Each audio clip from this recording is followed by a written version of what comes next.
It's so good to be back. Oh my goodness, there's so many of you. Hi.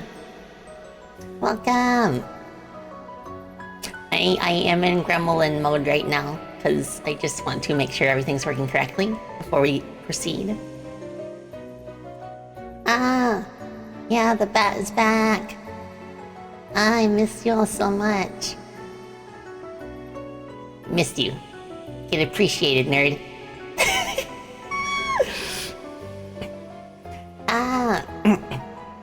Oh my goodness. Okay. Yeah, I got new alerts. Hello, teacher. I'm ready for class. Let's go. 56 nod. Thank you for the subscribe, Hans. Oh my gosh! Thank you, Unscribe. You get supported. You're a good bean. Thank you for 19 months. Oh my goodness. Happy belated birthday and congrats on the new model. Yeah. So for those 56 nice. Stacy 56 nice. But thank you for 34 months. And yes, for those who don't know, a couple days ago on the 22nd was my birthday. So it's really cool how everything lined up where my model and everything was finished the week of my birthday. Yeah, I had a very nice bat day. I asked Mama's basically asked me what kind of cake I wanted. And I was like, you know what I haven't had in a while? An ice cream cake. So we had one, and it was really cool because coincidentally, the one that we picked out had my colors, my favorite colors. They had like lavender trimmings, and we had like black lettering on it, and vanilla frosting. Leon Sable gifted a tier 1 sub to Motion Shop. Oh my gosh, Leon Sable, thank you so much for gifting subby. Yes. It's destiny. It was destiny that my birthday is just a day before Sonic's. Growing up with him has been quite a treat. Oh my goodness. Penguin reporting for duty. Let's go. Thank you for the subscribe. Oh, okay. We shall proceed now. Are you ready? You ready to see the new model?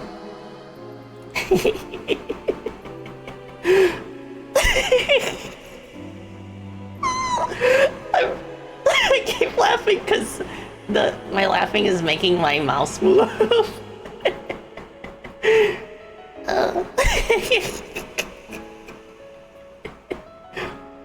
Oh, Jellius, thank you so much.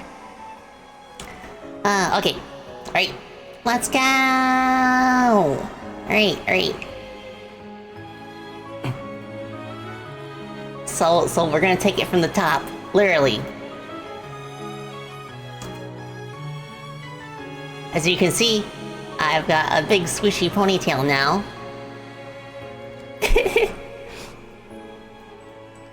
Now, thank you for head pats. Yes, I still have the upside down forehead head pat. So nice. Let me move my chat box over so I can actually read y'all. Congrats on the read-a-bite. Spacey 56 nodders. Read-a-bite. Thank you. Thank you, Tricidia, for 34 months. Oh my gosh. Hive train, let's go! Gifted a tier 1 sub to Rough Zap. Thank you for the gifted subby. Alright, now I'm gonna turn over and go from the bottom up. Oh, also, I should turn my, Hika Mama! Hi! Oh my gosh! JM_Racing Fox gifted a tier 1 sub to a witch nomadic. Oh, yes! D-Rich, while Gugus is still on, it's for the higher amounts of gifted subbies. Alright, so let me do a little spin. Well, starting with my booties. Yeah. Look at them, they're so flappy. Also, I can raise my legs. Tracking on the legs is a little finicky, but yeah, I can stand on one leg. I like that so much. It's so cute. And the wobbly flaps on top. Yeah. Google's incoming, hit the deck. Ah! What's this? What's this? Ooh, you might have seen this. I have kind of a cloak, a cape. Spacey 56 wiggle, Spacey 56 wiggle. Spacey 56 wiggle. I've got more wiggling action in this model. Yeah, you can see more of how my legs wobble now.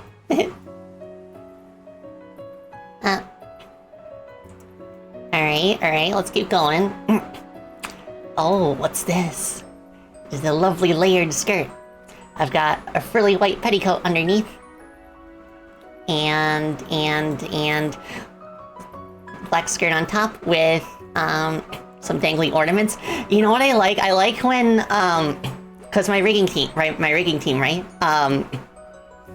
Like anyone I work with who rigs my models, I love it when they add like little personal touches that I didn't specifically request. So I noticed that the gears actually rotate on their own. My little gear ornaments. And fun fact about the gloves, originally the idea is that I would have black finger gloves, just like my 1.0. But Hika Mama, just for the heck of it, tried out like these like shiny white gloves, and I loved how it looked. So we went with the white gloves. Yeah. Rolling Hype on train. hype train, gotcha. Ah. Oh, thank you. BSTPFE. Ah. Spacey 56, Spacey 56, Spacey 56. Also, look at the shine on the belt buckle. It's so good.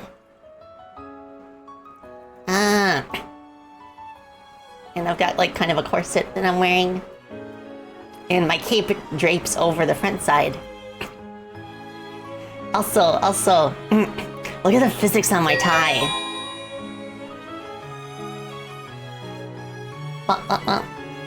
Oh, the tie physics are so good. So bouncy. That's the kind of jiggle physics I can get behind. And my frills too. And you see my ponytail now? Yeah. Amber Lore! Thank you for the 14 months. I apologize if I missed anybody. There's a lot of notifications coming in. Thank you, Leon, for the 100 biddies too. Alright, so you can see like a little bit of hair in the front now. Alright. I'm gonna reveal the whole head at once. Momentarily. Let me just take a sippy. Oh my goodness. Ah.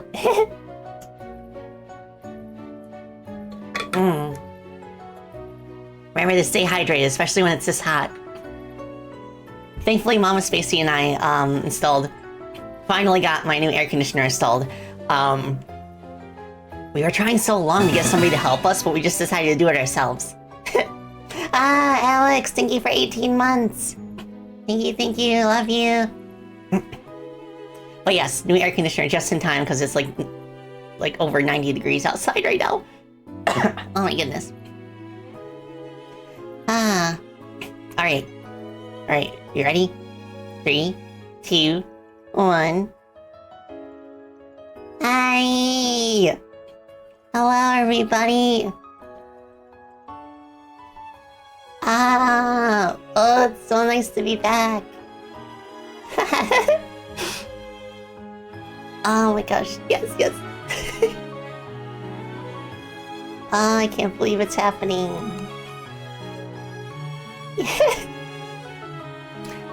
Oh, welcome everybody. Your professor is here. Spacey Bottotelli at your service. Are my fangs closer together? I can kind of see that. Maybe a little bit. I like it. Oh my gosh, I'm so happy with my model. I can't wait to show you all my toggles. Yeah, the ears don't glow when I talk on this one. However, watch this. They have an RGB mode.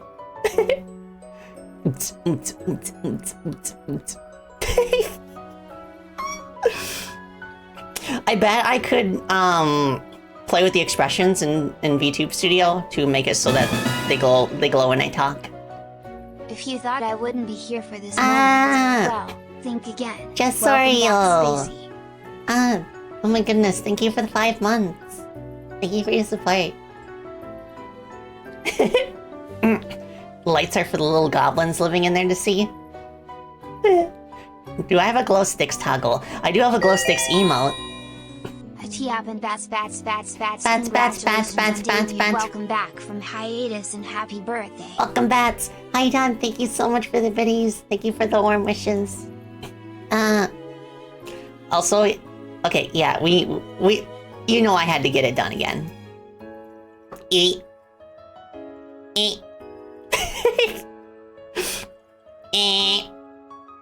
Bats. Okay. What other toggles I got? I got blep. Bleh. Thank you for headphones. I got blushy, which is how you're all making me feel right now. And this too.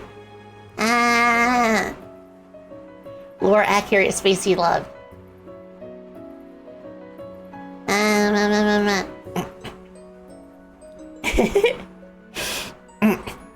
This one is really cool. Watch. Look at you all down there.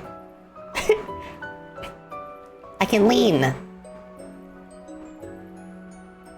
And it's not just on a toggle, I can actually physically lean forward. But when I physically lean forward, sometimes the facial tracking gets a little weird, so I put it on a toggle. And I can lean back too, like this. I'm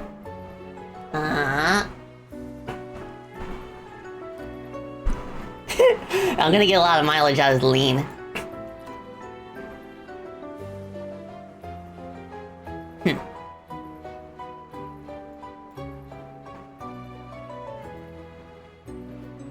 I'm observing you. Don't think I didn't notice.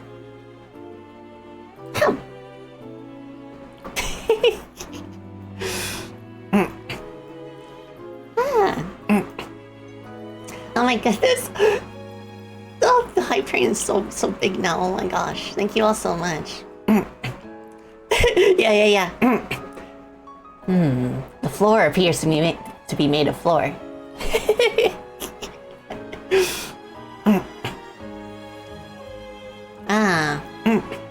And I got cry, of course. You're all so nice to me. You're all too nice to me. And I got happy cry too.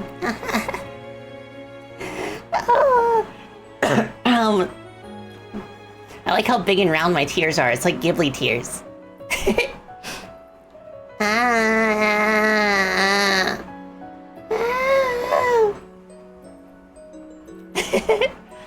Oh, Swamp Monster Shell, hello!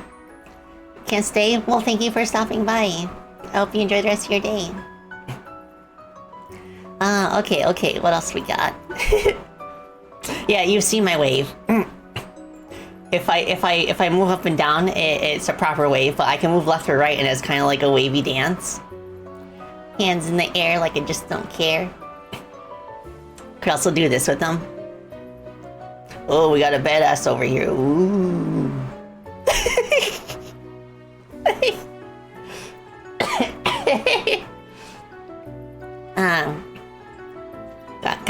Got fear.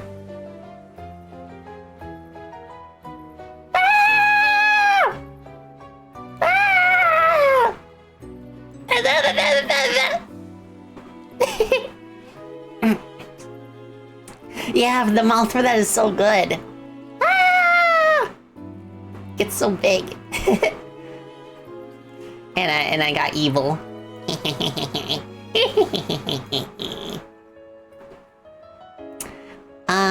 Okay.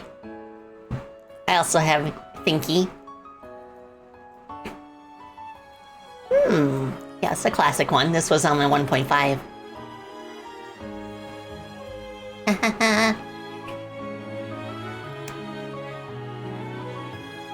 Shh. This is a library.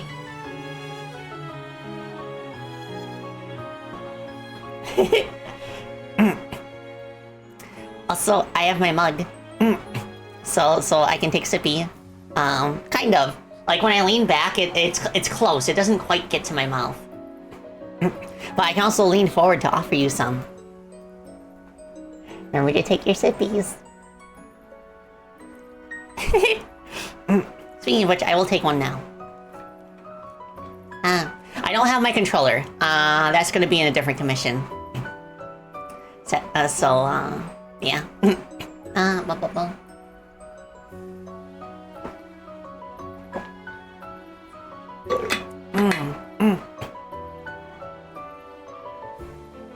Oh my goodness. May you get an appy juice? Okay, you can have appy juice. It's warm appy juice though. Because you know it's steaming.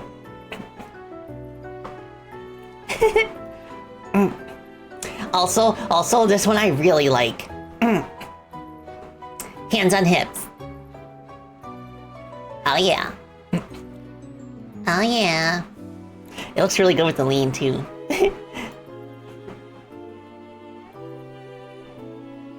Big tsundere vibes. Don't like you or anything. Maybe a little bit. Only a little bit, only because you're nice to me. I love all you beans. And I can do one arm at a time too if I want. Does the cape come off? Yes, it does.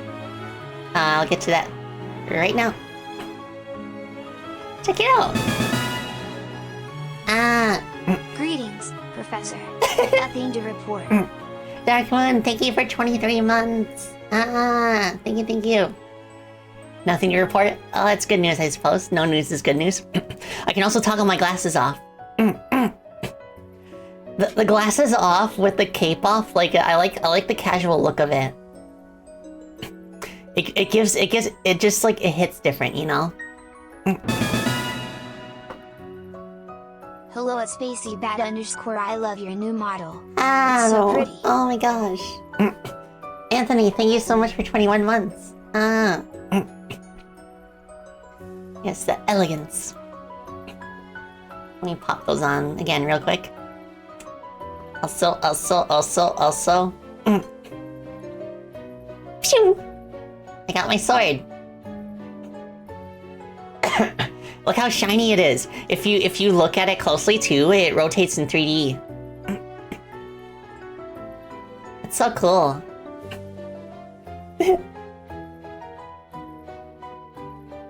I like how it moves in and out too. That's a nice argument, Senator. Why don't you back it up with a source? Also, this is a custom one that I was able to come up with too, but I can also point it. Look at these lovable beans. How do I layer you behind me? There we go. Look at all these lovable beans. I can use this for pointing at stuff on the screen too. So my blade is not only for combat, but also for teaching. Yeah, a teaching stick. Teaching inside. Yeah. Not only can I teach lessons to my students, but I can also teach my adversaries a lesson. If you catch my drift. If you catch my drift. Alright. Also, I do have my wing form still. Yeah. And it's like even more of a flappy motion than before. Oh my goodness. Yeah, good for stabbing bad behavior students too.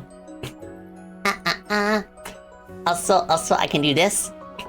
And something cool happened when I was on break. VTube Studio came with a new update. that lets you layer stuff underneath. So I can actually like cuddle different props and stuff. Allow me to demonstrate. Let's see. How do I activate this item scene? Do I have a toggle for that? Please, how do I activate? Let me add it as a shortcut. I need to add a prop as a shortcut before I can properly test this, it looks like.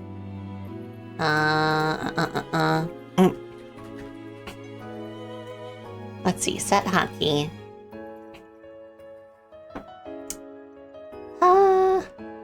Toggle item scene.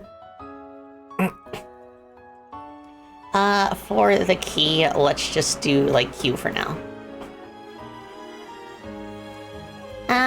Hika Mama, it's you. So I can cuddle all you good beans.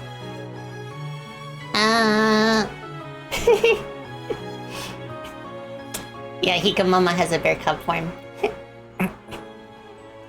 But this is what she looks like normally. Yeah.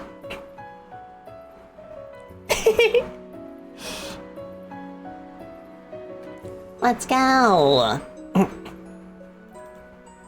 Alright, let's see. I need to clear the shortcut so I don't get... There we go. Alright, let me see if there's anything else that I might have missed. Oh yes, just because I'm no longer a racing bat does not mean I will not play racing games. So, I also have a new pedal camera. So this will appear like in the corner when I'm racing. And it still reacts like meow, meow, meow. And I can still do my reverse hair by itself without going upside down.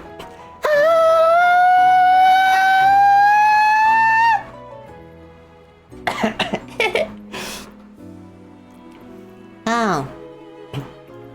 I think I covered everything. Let's go. Oh my gosh, Sakashi, thank you so much, and thank you for stopping by.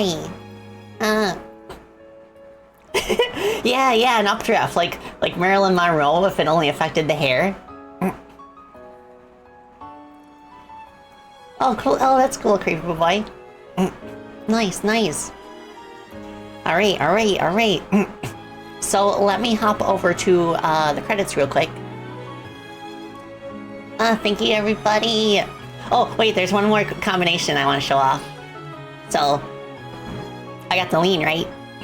I can also do this.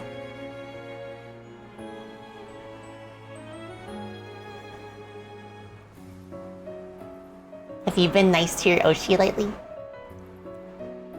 Have you complimented your friends? Told them how much they mean to you? I highly recommend it. It's cathartic.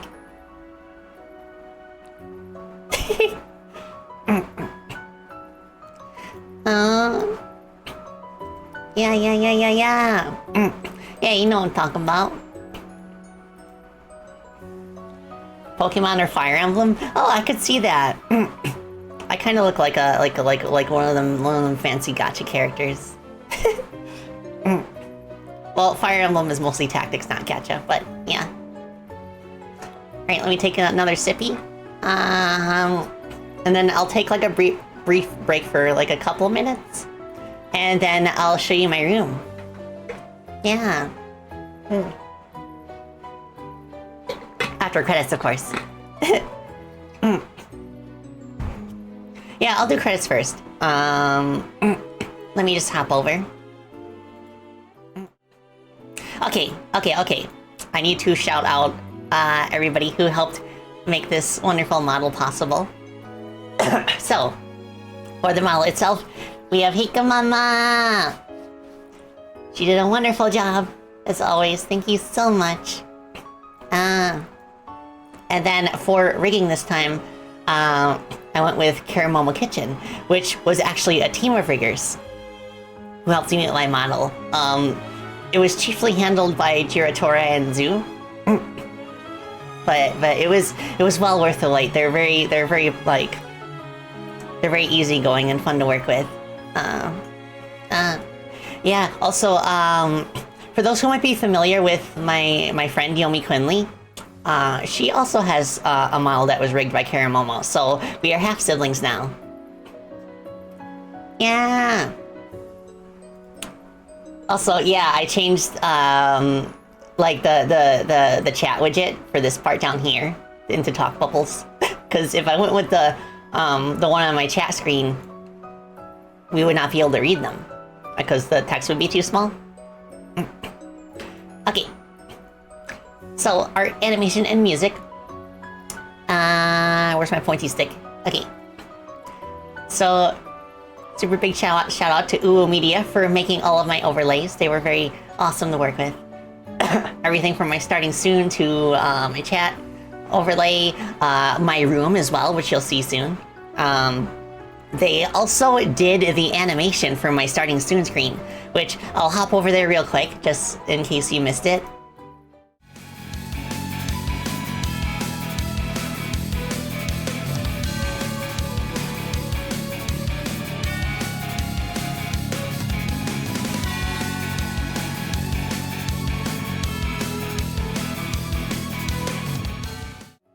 Yeah, oh, it turned out so awesome.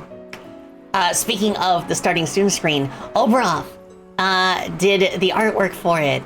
Oh my gosh, I was like completely blown away at like the quality and detail. So thank you very much.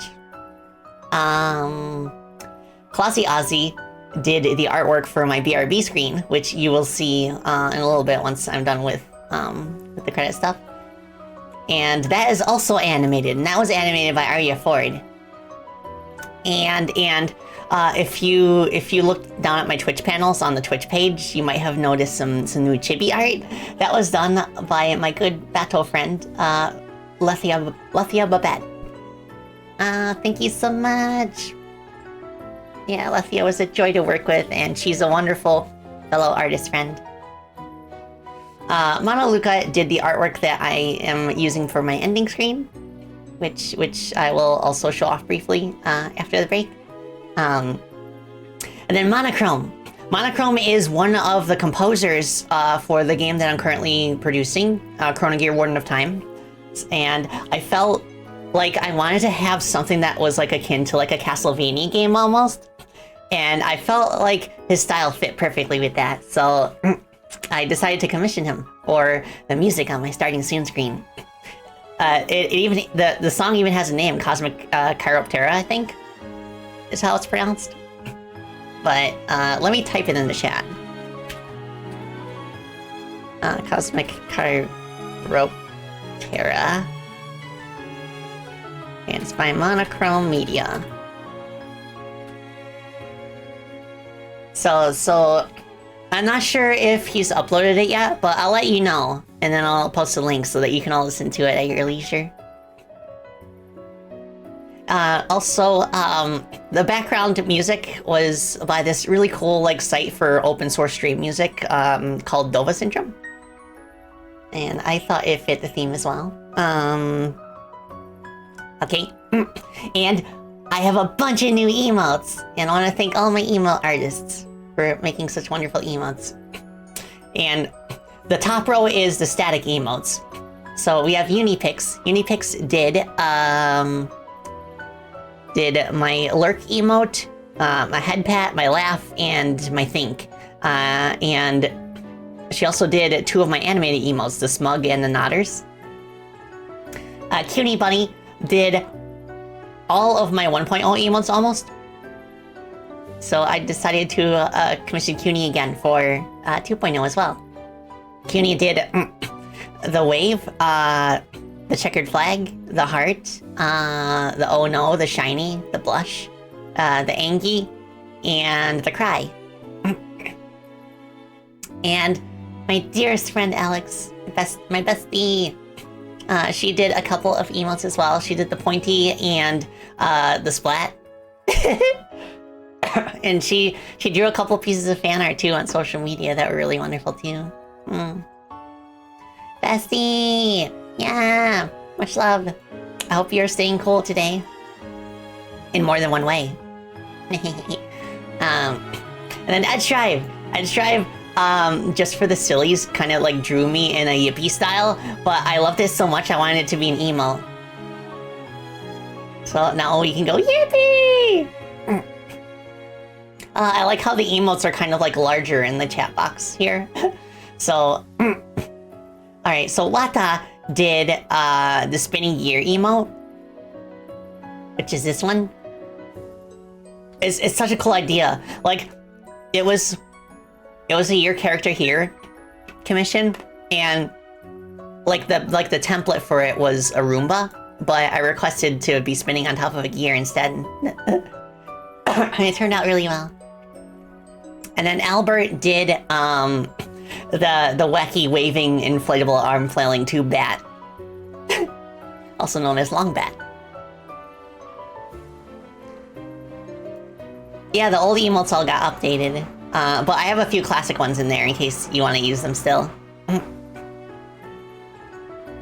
And then I did a couple of emotes as well. I did the nice emote, of course, and I also did the jam emote. Yeah. Okay. So I'm gonna take a refreshing pause for a couple minutes, and then I'll show you my room. And during the break, you can see my BRB screen. Alright, do take this opportunity to stretch if you need to and hydrate, and I'll see you in a little bitty.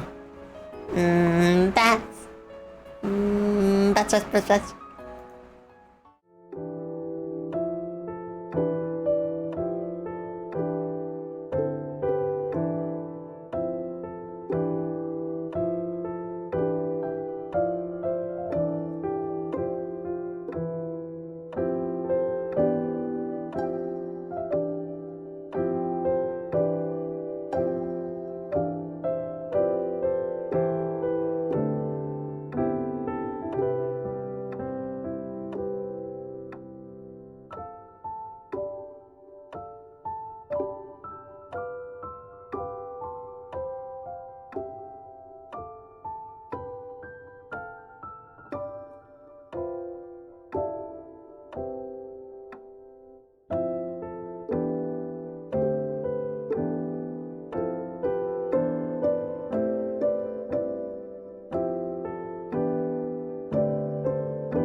I'm back, and I'm a bat. Monochrome, I told them about your song. Do you have a link for it yet? Have you uploaded it to YouTube or something? But I showed it off on the starting soon screen. You want to see it again? Yeah.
Yeah, oh, it's so good. Such a banger. Thank you again. Yeah. I love the Castlevania vibes. I specifically like sent monochrome Castlevania music to use as a reference. It's so good.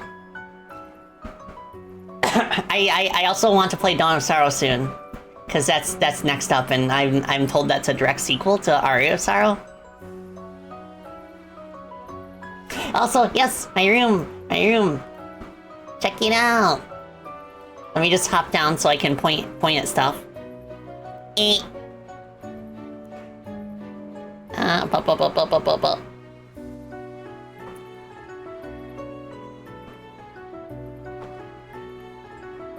Pop. Okay, so check it out. I really like the clock. So my thought for my room would be a library or like a study or something, like inside of a clock tower.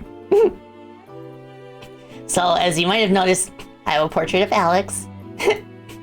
Originally her portrait was animated, but I was like, ugh. Let's just make it like a static picture. It could be like a 3D, like a static 3D picture.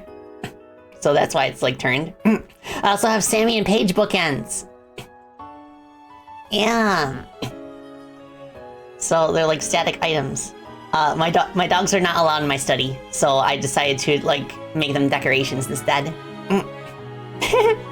And I've some of the items from my old room made it in, like my car here, my car model, and the little Brie and Nira plushies. Also, a new Hika Mama plush. So Hika Mama's back there, and also my sword. It's a spare. I swiped it from a timeline that had no Spacey Bat to claim it, so I decided to claim the copy. And I have a couple crystal skulls here, and it's you, the Underwings. And I'm not sure what this is. It's some kind of like clock, I suppose. And some like, this is like a projector, because my study does not have a TV. So what I want to do when I want to play video games on the big screen is I shut the curtains in front of the bookshelf, and then I bring like the projector out and like project onto the curtains. And I have two switches for some reason. I guess we can just pretend that this is a switch 1 and this is a switch 2.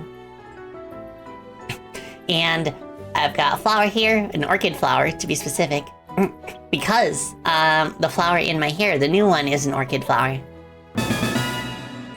Ah! Spacey 56 bananas. Oh my gosh, thank you so much, Incog, for 8 months. Oh my gosh, thank you so much. I'm gonna take another sippy.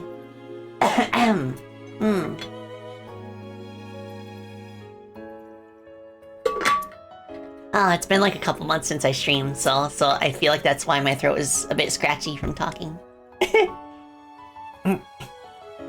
If you have two switches, you could have switch 2. I suppose that's technically like, you know, 2 switches, switch 2. Oh, Flufflepimp, thank you.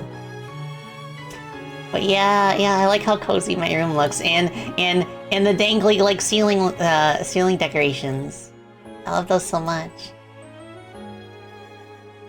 I think eventually I want to get like a nighttime version. I bet that would look super pretty. Are the sound alerts on? They should be on. Are they not playing? Interesting. Oh, those sound alerts. Do I have a source for them? That's probably why. Let me see if I can grab one off the sound alerts website. That's probably like the one thing that I forgot to transfer over.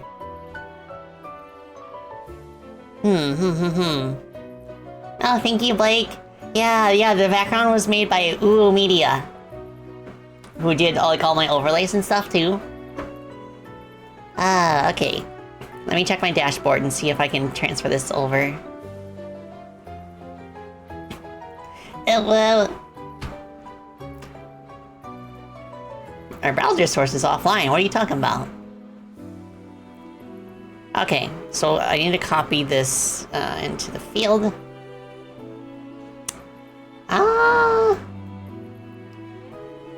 Wait, no, not a media source, a browser source. Sound alerts. Okay. Alright, and then I need to make sure that the audio for it is going to actually, like, come through. Sound alerts, I want to monitor that as well. Okay, give it a try, see if it works.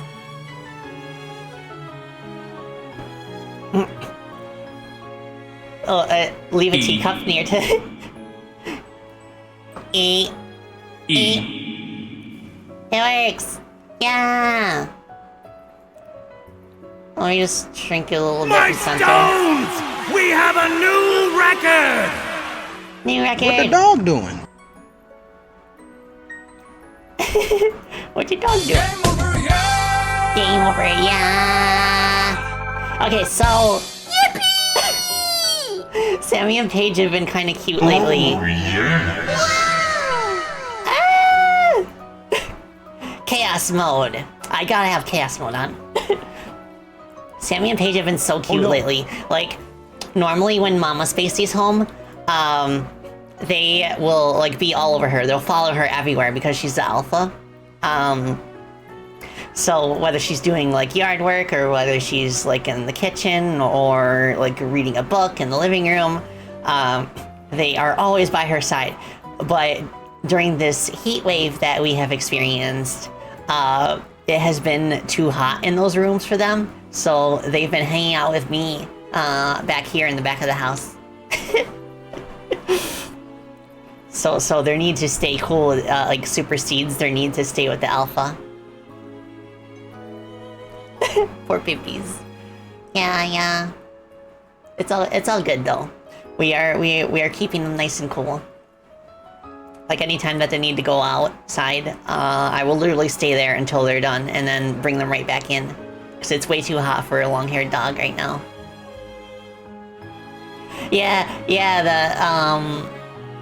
There's a issue that I'm trying to figure out with the invincibility toggle right now. That, like, I can't get the sound effects to play. I can get the graphics, but for some reason the sound.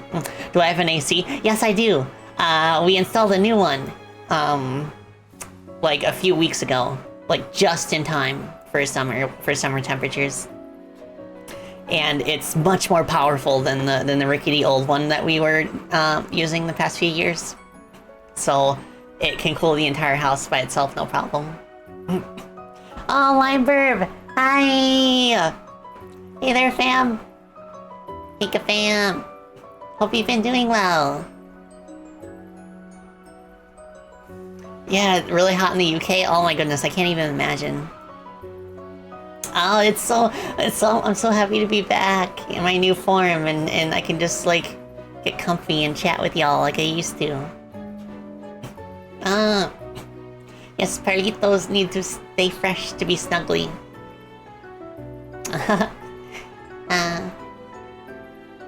Oh my goodness. Okay, so... Oh, wait, I forgot to mention, the rigging on my brows is, like, insane. I can actually, like, do a DreamWorks face without toggles.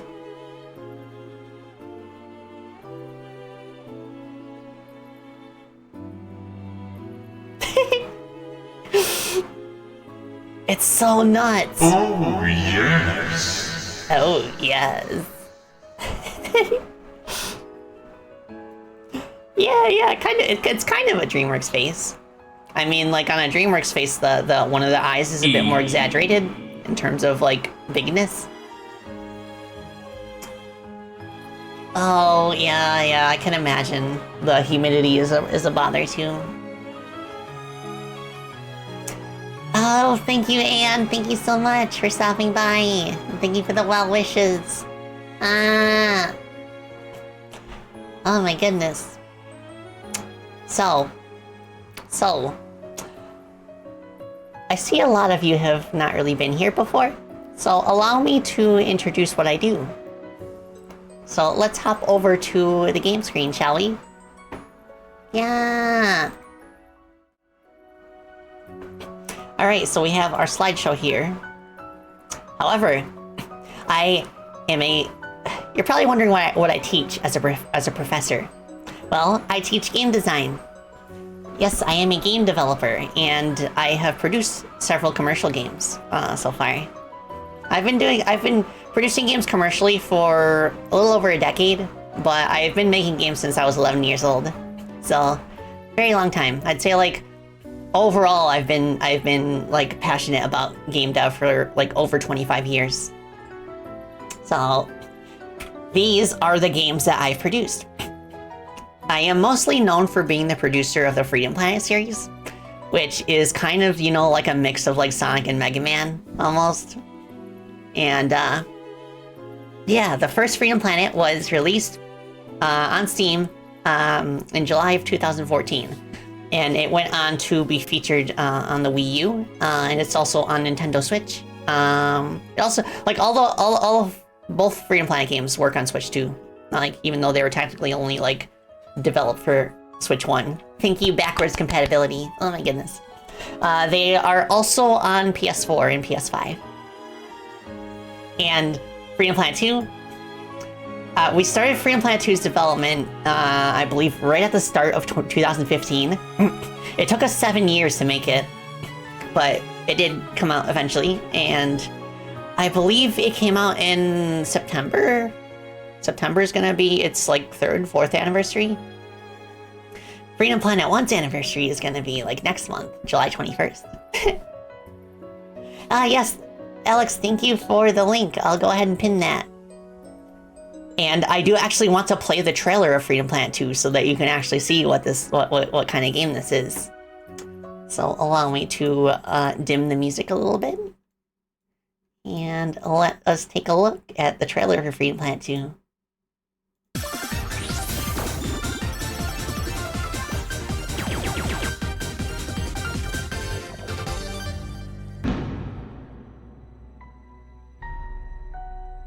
Our worst fears realized. A merciless centurion from a time when our land was ravaged by war. Murga.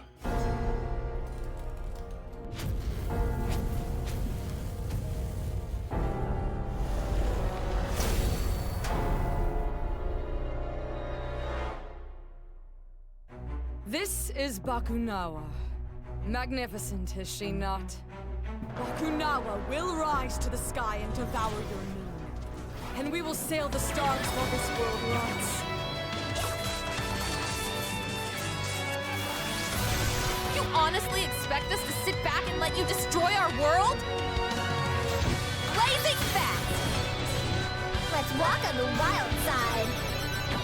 I'm a super dog! Freeze!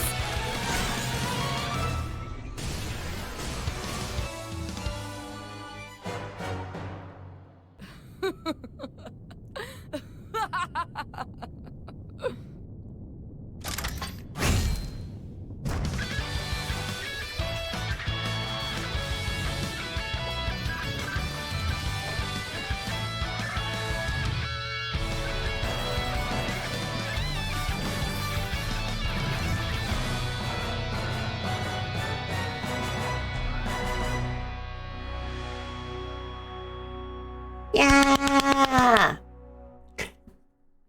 So this game was like my whole life for 7 years. And it came out, and oh my gosh, thank you all so much for your support. And we actually spent like another year on top of that, working with our publisher, Xseed, to port the game over on like Switch and everything, and to add like new features and stuff. So that was a lot of fun. Yes. So after that project, what I wanted to do was to see if I could make like a game in a shorter amount of time. Because 7 years is a really long time. If every single game that I make from now on took 7 years, I would only have like 4 games left in me before I reach retirement age, which was kind of a scary thought. So I kind of pivoted to like a more like traditional platform game with my current project, which is Chrono Gear Warden of Time, which is actually a Hololive fan game that is being published under the Hollow Indie branch. I'm very grateful for the Hollow Indie staff for the opportunity, and it's oh my gosh, we are like so close to being done right now. I would genuinely be surprised if it's not out before our like 2-year anniversary in August. but we'll see. We'll keep you updated. But like it's just like the final boss and like a lot of the end game cutscenes that are left, plus like general polish and stuff, which is and we definitely do want to take like a good full month for testing. Yes, Chrono Gear has a demo out right now. I will go ahead and pin that. Thank you, Alex, for the link. Yeah, the demo just came out for Steam Next Fest, so go ahead and play it. We're actually almost at 100 reviews, and they're like 99% positive, I think. So if you played it and like it, feel free to drop a review and get us over 100. But yes, let me go ahead and show our trailer for Chrono Gear as well.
No matter how many times I fall, I keep coming back. It's because I choose to! Let's go! Oh my gosh. Yeah. So the main character is Oral Crony from Hololive English. And oh my gosh, she actually contributed voice work for the game, which I'm very grateful and honored for. So thank you so much, Crony. And there are a few other Hololive talents that have also contributed voice acting to the game. Yeah. I'll see you later, Joker. Yes, we do, Monochrome. yes, this Chrono Gear has genuinely been like the most fun I've ever had making a game. And a lot of it has to do with the team that we ended up with. Like, they're insanely talented and they're so passionate about like the Hololive characters. It's like, oh my gosh. Like everything from just like, you know, like the writers, the musicians, the artists, even like the playtesters have just been like a joy to hang out with. And like I feel like a really close connection to everybody on the team, and I've met I've made friendships because of this project that will last a lifetime. So I'm incredibly grateful, and I can't wait for everybody to just like feel the passion that we've put into this game when it comes out soon. Oh, thank you, Zerix. Oh, thank you, Alex. Yeah. So even though it's kind of like a different flavor of 2D platformer compared to the Freedom Planet games, I'm confident that our passion will like shine through, and it's kind of like interesting to compare them, like, because like when I think about Freedom Planet, I think like, okay, it's like mostly Sonic gameplay, but with a little bit of inspiration from Mega Man. But like Chrono Gear is the flip side. It's like its inspiration is definitely more on like the Mega Man side of things, with a splash of Sonic. yeah, Zerx. Like, he's the guy who knows the guy.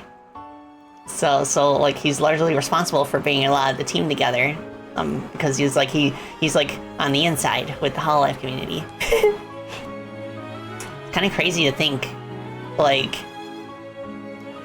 it's just so crazy to think like the specific people that I brought in on the team who's after they sent in like applications and proposals and stuff.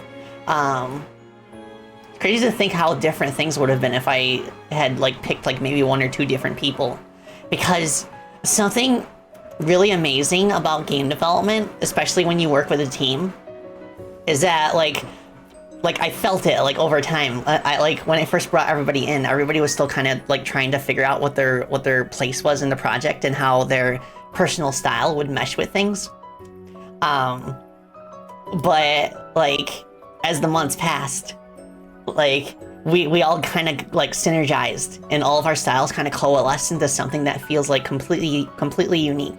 Like there's no other team that could have made this game. Just like there's no other team that could have made Freedom Planet 2 or Freedom Planet 1. So that's that's one of my biggest joys about like working with a team as opposed to like working solo. And truth be told, I did try to start Chrono Gear as a solo project. Obviously it didn't last very long, but at the very least, I am proud of the work I was able to put in when I was still working on it by myself, because I was able to basically put together a pitch that I could pass along to people, and it's the sort of thing that can really inspire confidence that your project is going to go somewhere.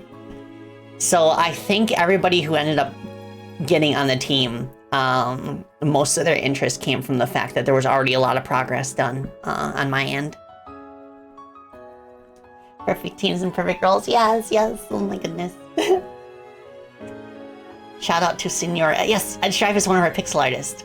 And watching his growth, like from the start of the project to like now, like when the project started, I could tell that he was mostly he wasn't quite as experienced working with tile sets compared to like working on like full-sized backgrounds. But as time went on, I could see like the evolution of his art style, and now he's like very like methodical and skilled at it, to the point where like I honestly think the tile set for the final level in Chrono Gear is as good as Symphony of the Night graphic wise, if not better. Like that's my honest opinion. Yeah, Edge is the goat. Okay, so where do you say we play one of these games, huh?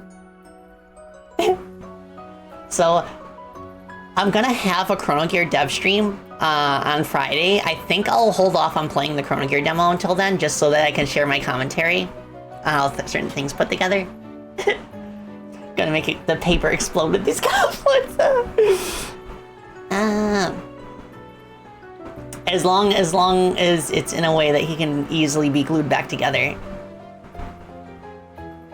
Can we play Chex Quest HD? I do want to play Chex Quest sometime when I get back into the groove of playing Doom mods. Cause like a fun little piece of trivia is that when I was a very young Bato, I contributed music for the 3rd episode. But yes, I love playing classic Doom. It's something that I like to go back to every few years just to see the insane things that the community has made. Oh, Sintry, thank you so much. Oh, yes, Baroness, I did play My House. I have the VOD for that on my YouTube channel. That was quite the experience. I enjoyed that, and I don't usually, like, play horror games. Oh, okay, Mama Spacey just texted me. Okay. Okay, sounds good. We have appointments to get our cars checked on Monday. Because you gotta keep your like, at least where I live, you have to keep your car up to date on inspections. So we're gonna get ahead of that. Chrono Gear Doom mod? You know, I kind of had a funny thought that, like, you know, the Doom engine has been used to make 3D platform games in the past. Most notably Sonic Roboblast 2. So imagine if I tried to use the Doom engine to make a 3D platformer. But I think it would be a lot more flexible if I just used something like Godot, for example. Spacey will play a horror game for y'all at 200 Twitch subbies. Oh, yeah. I have not forgotten that. Farah! Farah, let's go! Hi! Hope you're doing well, battle friend. Supersonic! I'm awake. Supersonic, thank you so much for 3 months, and I hope you had a good rest. I was just gushing about the Chrono Gear team, and how, because of them, this game right here is the most fun that I've ever had making a game. Alright, so I'm gonna take another quick pause, and then what do you say we play some Freedom Planet 2? Yeah!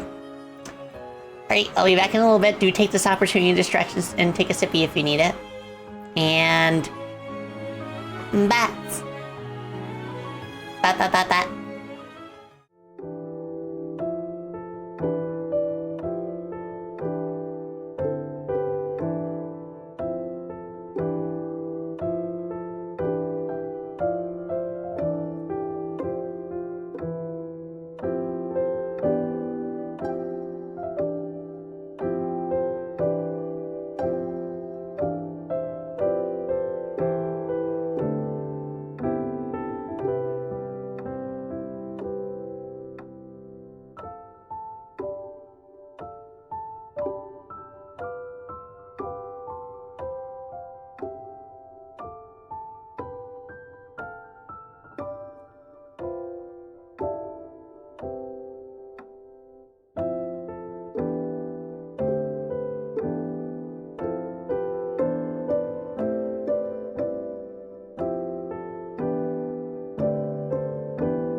Yeah. Okay.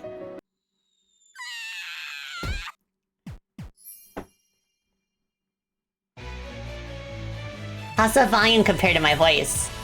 Is it loud? Yummy, hi! It's okay? Volume C is good? Let's go! Oh my gosh, Yummy, I'm so glad to be your half-sibling. Yeah! You just woke up because of convention? Oh, I hope you've been having fun. Yeah!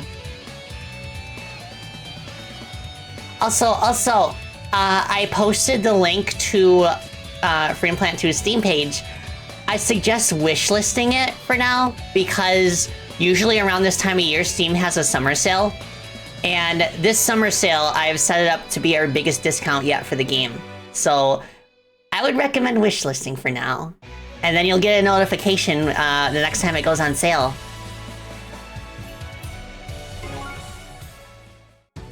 Because we're half siblings, that means it means Smoochek's not doing.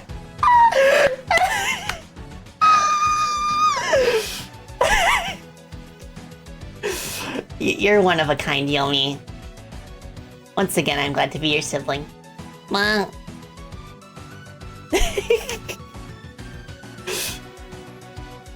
Okay, you'd pay full price for— oh, I appreciate that. If you want to pay full price for it, like, thank you so much. It really helps us. Like, I was actually looking at sales data for both Freedom Planet games. It's actually kind of insane how many more sales Freedom Planet 1 has. But then again, it has been on the market for, like, quite a while longer. Both games have roughly the same amount of wish lists right now. So I'm hoping the next sale we'll be able to knock out a lot of the wish lists for Freedom Planet 2. There are still people out there who don't know that Freedom Planet got a sequel. So hopefully this stream will help spread the word. Oh, Tyler, thank you so much. And remember to take sippy, everybody. Okay, let me take sippy real quick.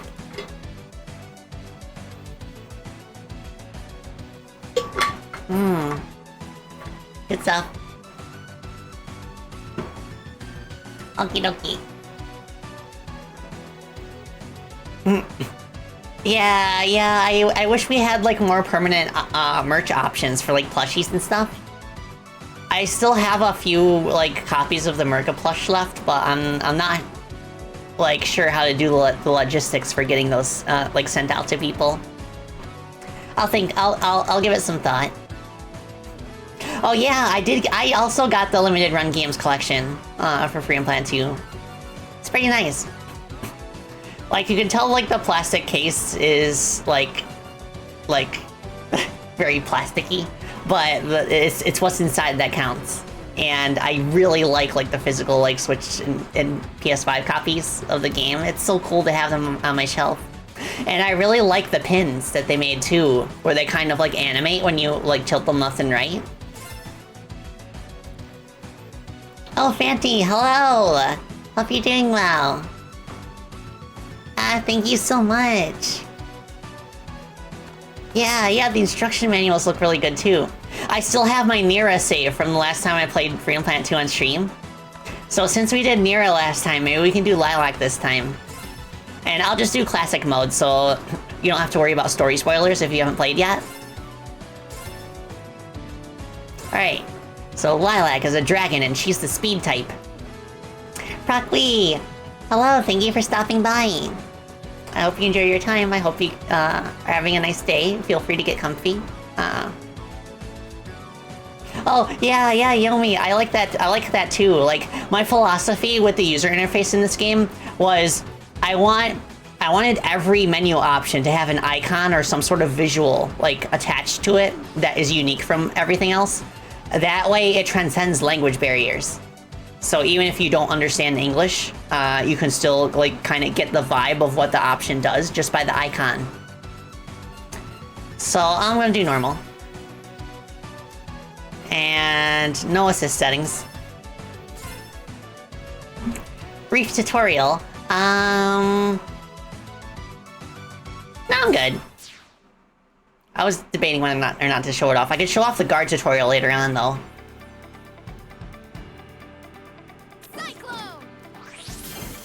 Huh? Oh, it's been a while since I played this. I've been playing Chrono Gear so much that I kind of have to reacclimate myself.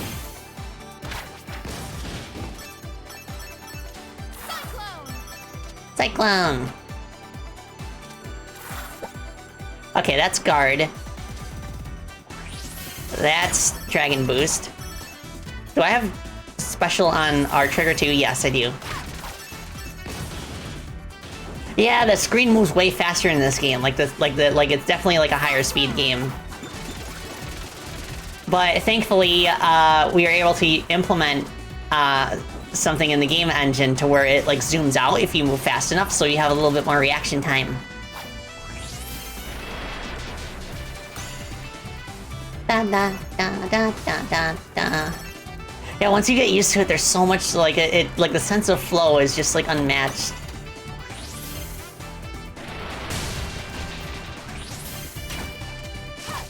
And it just has a unique feel to it because, like, you know, like the most direct comparison, of course, is Sonic the Hedgehog, but this game differs in some pretty notable ways. Like, for one thing, in most cases, you will not take damage from touching enemies, so that gives you more reaction time to things. And there's also more of a focus on, like, combat abilities. And, like, all of your punches and kicks and stuff have secondary utility in terms of aiding mobility. Like, Lilac Uppercut basically acts as a double jump, too. And the same thing, of course, with her Dragon Boost. And then Dragon Cyclone, of course, is also a double jump that can damage enemies. So there's a lot of variety in, like, how you can exploit your moveset, both to move around and to fight stuff. And I think that's a really good way of handling an action platform game, because action platformers are actually a composite genre. They are actually two genres merged into one, action and platforming. And action platformers feel the best when those two genres like weave into each other like seamlessly. So that's why I make it like a rule of thumb in the games I make to make like every move that the player can do have a function on both the platforming and action side of things. I actually read a really cool book recently. It was about like the design of Super Mario World, and it kind of like went over about how it kind of like is like a composite like action platform game that mixes those elements very well, and it kind of like did a breakdown of every single level and how like it was just really cool and interesting. I'm not even sure if all of the levels in games like that were like intentionally designed from like a game design standpoint, but it's cool to like view them through that lens. And that's something that I definitely want to get more into now that I am like a Professor Battle. What is my favorite level in this game? Oh, it's a tough call. Especially since I haven't played in a while. But, like... Huh. Yeah, let's keep going in the game and see if I can find a new favorite.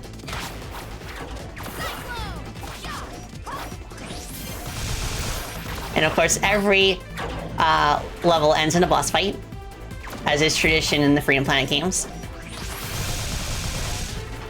Something interesting about like working on Chrono Gear is that like Chrono Gear is the first game that I've worked on where not every level ends in a boss. Like there are much fewer bosses, but each one is like more intense, I suppose. It's kind of like an interesting juxtaposition, and it kind of like made me realize just how much work it takes to make a good boss fight. Like, a good boss can take as much work, if not more, than making a good level. And I really felt that in the tail end of Freedom Planet 2's development, especially, like, on the Murga fight. That took, like, 5 separate programmers to put together, and it still was, like, the longest boss fight to make. So, like, as a consequence of Chrono Gear not having as many bosses, it has more levels than usual. So, it made me appreciate, like, just how insane the boss fights are in Freedom Planet 2. Right, next up is Shenlong Park. Yeah, a person. Freedom Planet 2 had like 40 bosses planned. We ended up with, I think, like 35?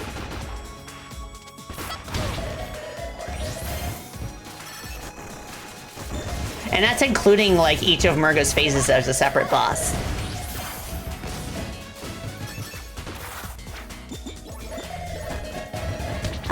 Rucksack! Hey, I hope you enjoyed the gift subby. Feel free to make yourself comfortable. And in any case, I hope you enjoyed the rest of your day. Huh.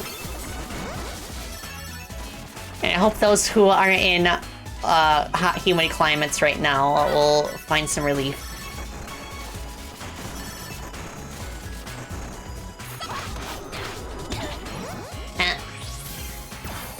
Something else that I was talking about with my friends, like shortly before the stream, is how, like, especially lately, I've been striving to make games that aren't super difficult.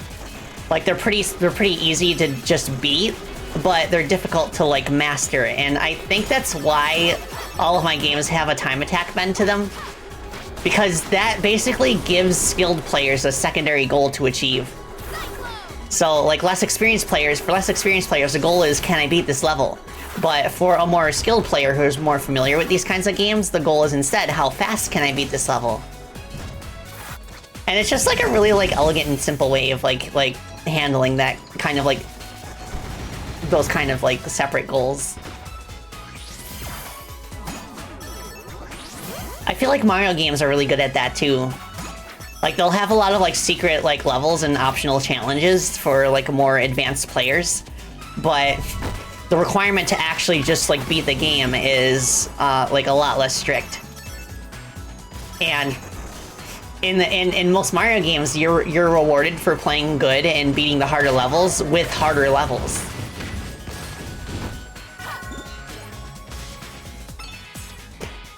Okay, Anthony asks, how do you decide on the amount of momentum the characters have in your games? In Chrono Gear, for instance, the momentum feels so good to experiment with. I kept wanting to go back and improve my time for Battleship Aquamarine. Yeah. I guess one way you could think about it is if you think of gravity and momentum in your game as a resource, and by playing good, you increase your momentum and you go faster. Like, it can be a little tricky to think of it in that mindset at first, because we're more used to playing games than making them initially. But once you think of, like, momentum as a reward for skilled play, then eventually it just kind of starts to click. And especially try to consider how one action that the player performs can lead or combo into another.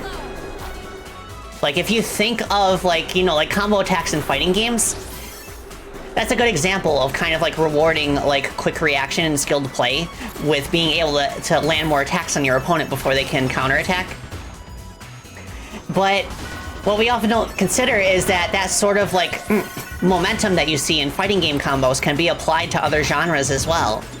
In the case of platformers, the reward is like, you know, like movement and like maintaining your speed.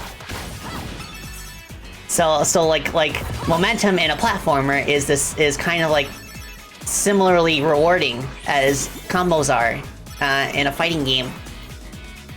Also, yes, the music is such a banger in this game. Shout out to my good friend Woofle for assisting with the soundtrack. She was like our main composer for this game, and like she did a fantastic job. We also had a few other musicians like contributing like tracks here or there, as well as like with mixing and mastering.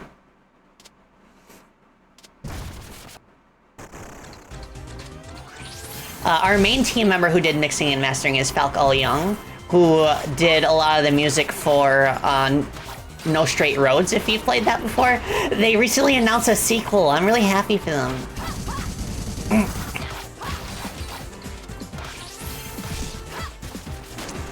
Falk also did a lot of music stuff for Square Enix as well in the past.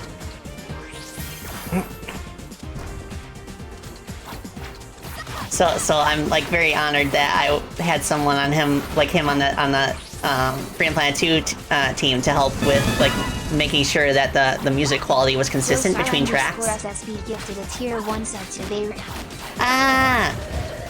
Thank you for the gifted subby! Oh my gosh, thank you, Joestar.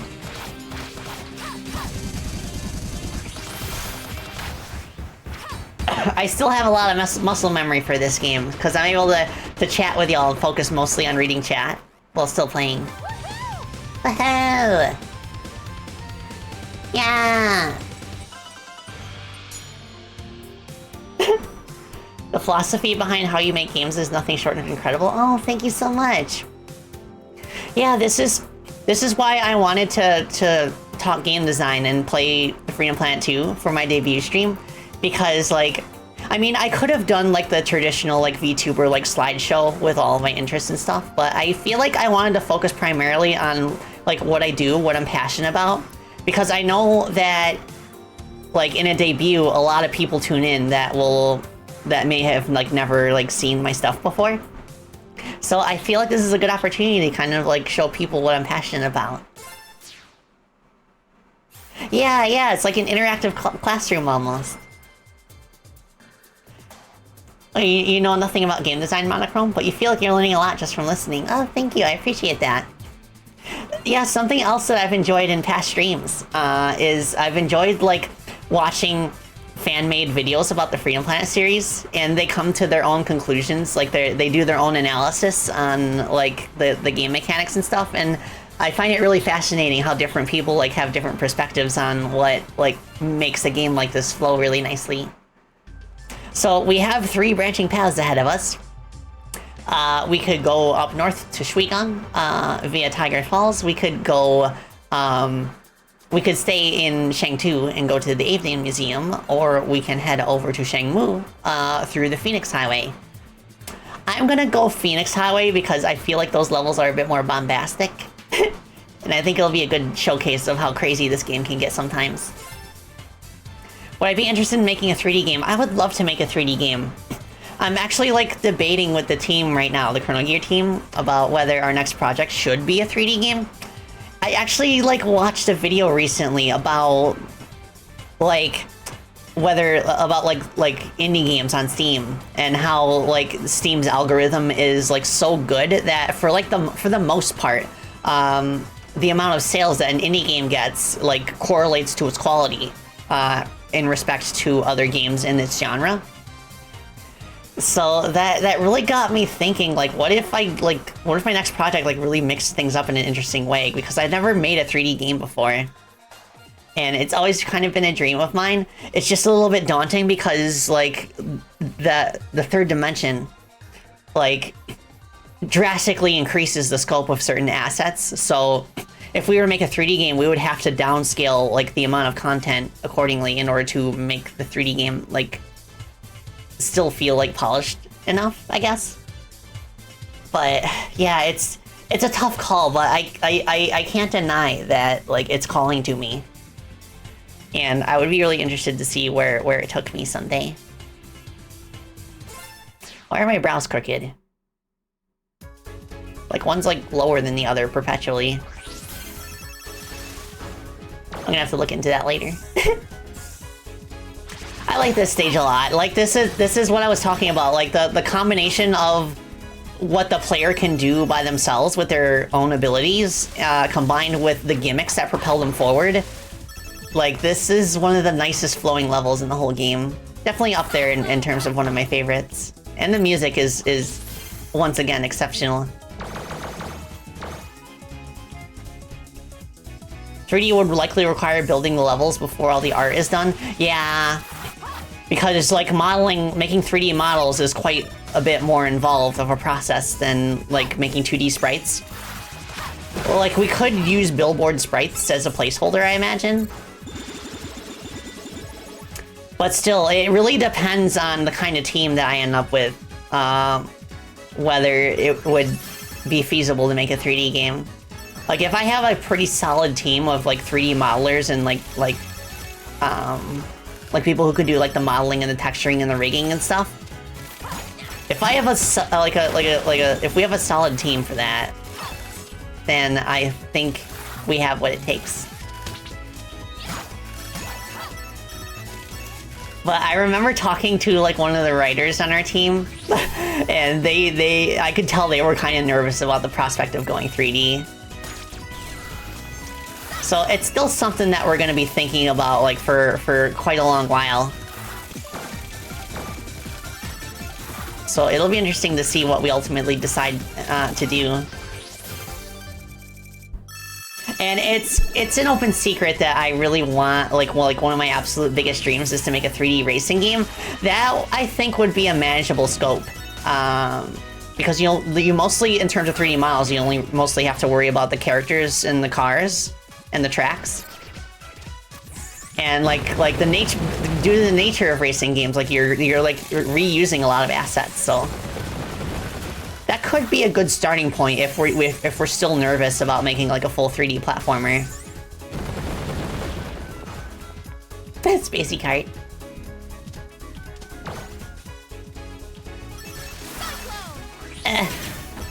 Let's go.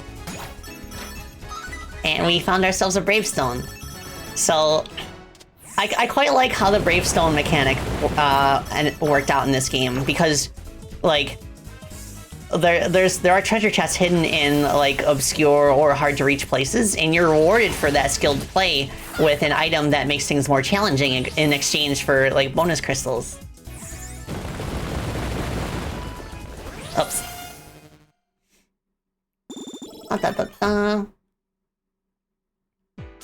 Yeah, I like how that too. How like quite a few of the levels in Freedom Planet 2 will switch backgrounds halfway through without completely like shifting level design, like in Freedom Planet 1. Like it was very much an experimental thing in Freedom Planet 1 to have like a halfway level switch for each level, but I think in practice it just makes the levels a bit more daunting to play again a second time. Because Freedom Planet 1 levels are like very long, and then one of my goals from the outset for Freedom Planet 2 was to make levels that were like a bit shorter, but just have more of them. Oopsie. Let me just do the last checkpoint. So when you die in Freedom Planet 2, you have two choices. You can revive on the spot, but only have a sliver of health, and you still lose a life, or you could return to the checkpoint but get full health. So there's kind of an interesting juxtaposition there, where if you feel like the boss is almost dead, you could just go for it, revive on the spot, just to land the killing blow.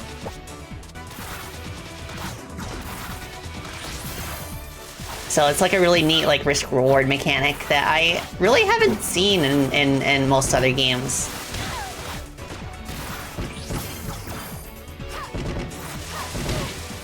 And of course, there are also equipable items that you can equip in between levels. In classic mode, most of the items that you can get in the game are in like a single shop, where you can like spend the crystals and the golden gems that you've collected. The main currency that you use to buy items is gold gems. The crystals are something that you have to like use to craft gold gems. This looks more fun than Sonic. Oh, thank you so much. I appreciate that. Oh, this is another one of my favorite levels, Zal Land. It's just like so whimsical. But yeah, Classic Mode has a shop. Now, Classic Mode is not available initially unless you enter, I believe you need to enter the same cheat code as the Sonic 1 level select. But if you do that, then you can unlock it early. But otherwise, you need to beat the game in adventure mode at least once. Just because there's a lot of missing context in classic mode, I felt like that was the best way to handle it. So yeah, gold gem exchange. We can combine this to make a gold gem. I would recommend saving your cores in adventure mode. If you're playing in adventure mode, I would recommend not using cores to make gold gems, because they're needed for the gallery to assemble like all like the boss exhibits. But yeah, there's different items you can buy, and most of the early game items are very handy if you're less experienced with platformers. Like they're purposely like the strongest ones that you can get. Like there's Element Burst, which basically makes it so that you really only have to tap an enemy once, and then they get like basically poison damage over time, so you don't have to like focus as much on overlapping them. More like you can use like hit and run tactics more, if that's more your style. And then Pedal Armor dramatically increases your invincibility time after getting hit. which is very useful against the final boss, if we even get that far today. And then there's different potions that you can equip. Potions are handy because they don't count against your rank. So if you're going for the coveted S rank, I would recommend like having a good combination of potions. I like using strong shields for that purpose because if you get hit with a shield equip, it doesn't count as a hit, so it doesn't affect your rank. Dog developer, hi! New model looks nice, thank you. What's wrong with my left brow? Like it's just like overall lower. Let me check the parameters just to make sure that they're even. That could be a reason. I could also try recalibrating. So brow height. That's 1001. Okay, yeah, that should be fine. So if I do like...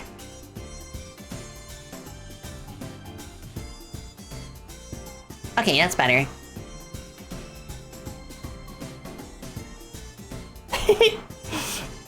Nice. Get Selene. Oh, Elfie, I hope you feel better soon. Please take a break if you need it. Yeah, involuntary DreamWorks. It's still happening. What the hecky? It could maybe be my glasses, or it could also be my microphone stand is maybe like disrupting the tracking a little bit. Whatever. Oh, thank you, Mighty. I hope you enjoy the rest of your day too. Oh, this one's really good too if you're less experienced at the game. So it turns so crystal flowers. They're basically like boxes that have a lot of crystals in them. This will change them so that they drop petals instead to heal you. But I'm gonna save my gold gems for now, because the game isn't getting too tricky yet. I hecking love the music in this level. For a lot of the soundtrack, I actually collabed with Woofle, so I would like contribute the draft with like the melody and stuff, and then like she would like remix it and give it like her own unique style.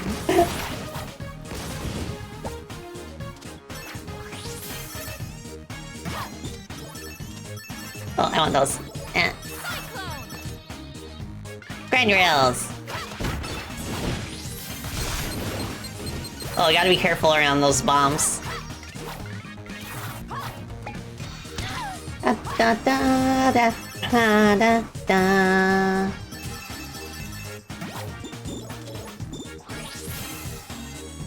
Cyclone! And of course we gotta have pinball sections.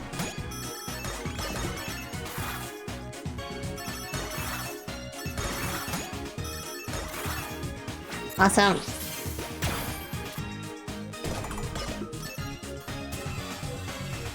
And once again, if you enjoy what you're seeing, do feel free to wishlist us on Steam.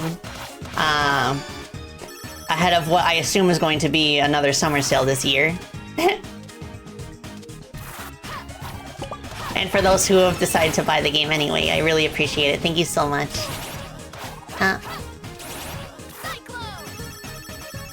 Yeah, there it is, Alex.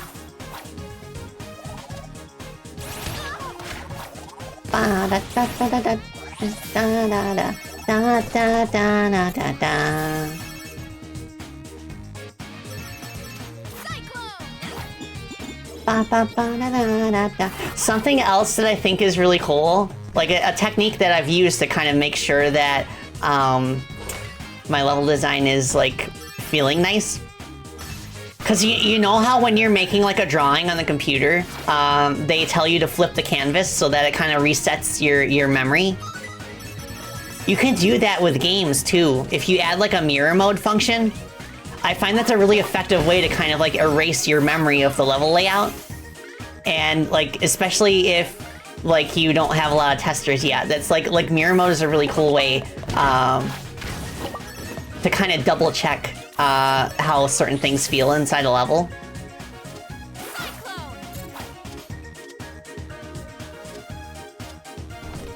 And I did program a mirror mode item for Freedom Planet 2, but we ultimately ended up not using it because part of it was like kind of buggy.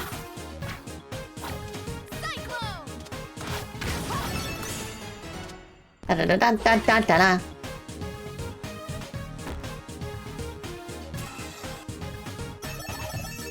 Da da da da.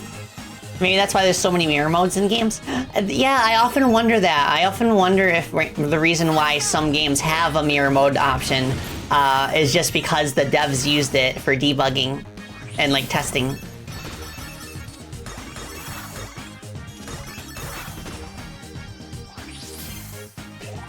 But like if you can figure out the rendering for mirror mode, just like flipping the screen and then flipping the controls so that they're like, you know, the same, like relatively speaking, to what the player can see. It's a very simple and effective way of adding a little more like replay value to your games. It's especially prevalent in racing games as a way to basically like double the number of tracks that are available.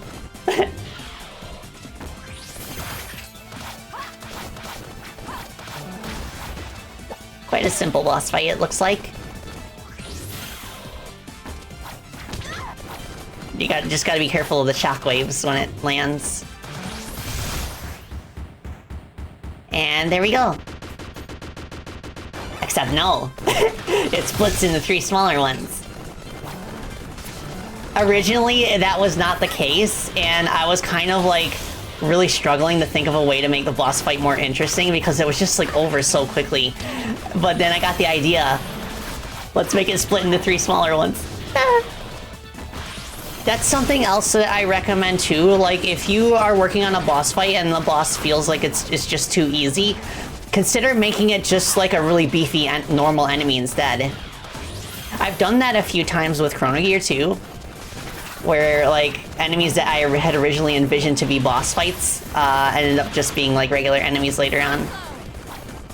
And something else I like doing is introducing a tough enemy as a boss fight, but then later on just using it like a normal enemy. That's one of my favorite video game tropes. Like early game boss comes back later and you have to fight like multiple of them as normal enemies.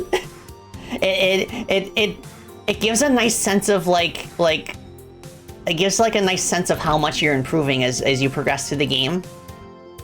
I think I get that interest from like, you know, growing up with classic Doom because the classic Doom does that too.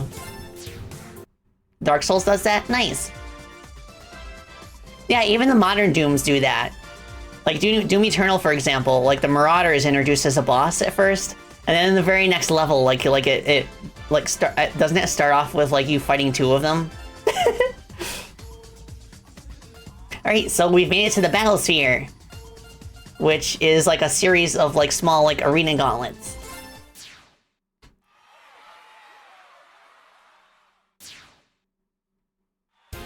The first game's final stage in Castlevania has a gauntlet of the giant bat boss. Oh, cool.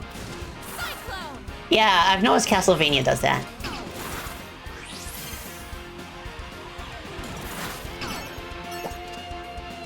And oftentimes all you'll need to do in order to turn a tough enemy into an early game boss fight is just give it a little bit more health so that the boss fight lasts a decent amount of time. And then the normal ones that you encounter later have like less health so that you're able to dispatch more of them in a reasonable amount of time.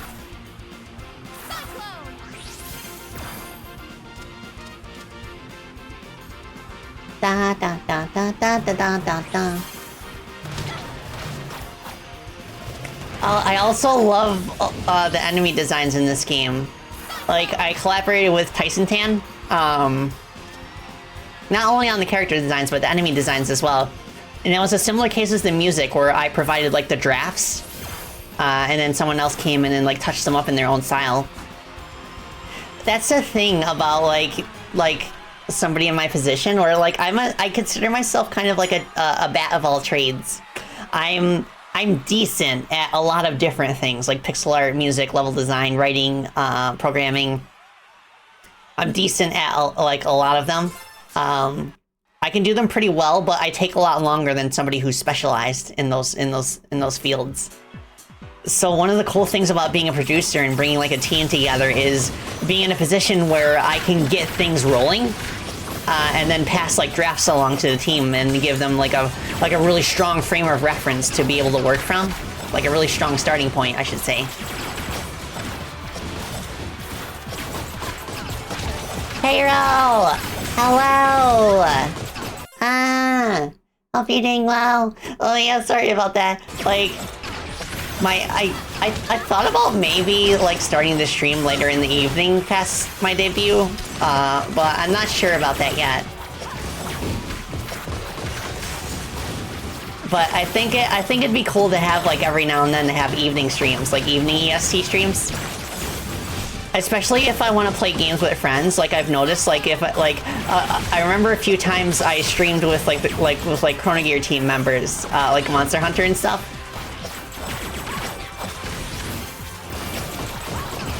So I'm open to like making my schedule flexible, but for the most part I try to stick to 1 p.m. Eastern, just because that's like what it's consistently been. And I feel like it's a nice sweet spot. It gives me like 4 hours to play a game before I need to start having dinner and feeding the puppies. And it gives me enough time in the morning to just like take my time getting up and having food and stuff. And setting up like my thumbnails and my announcement posts. Nice. Yeah, so that's the Battle Royale. And then the funny thing about the Battle Royale is that only the last fighter standing can face the Battlesphere champion, which includes our friends. So now it's like a versus match against the other 3 player characters. And this fight is actually quite hard, unless you hang back for a little bit and let them do damage to each other.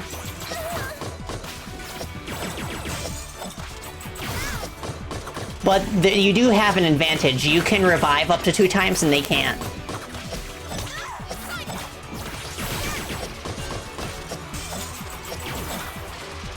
Oh gosh, Nira is crushing them. It looks like this is gonna be a boss fight against Ice Lady.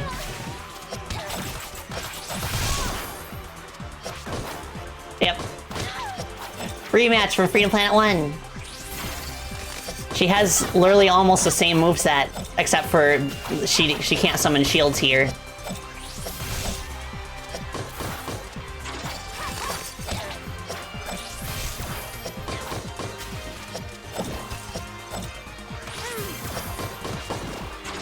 Yeah, remember to use that guard button, which is basically this game's equivalent to a parry.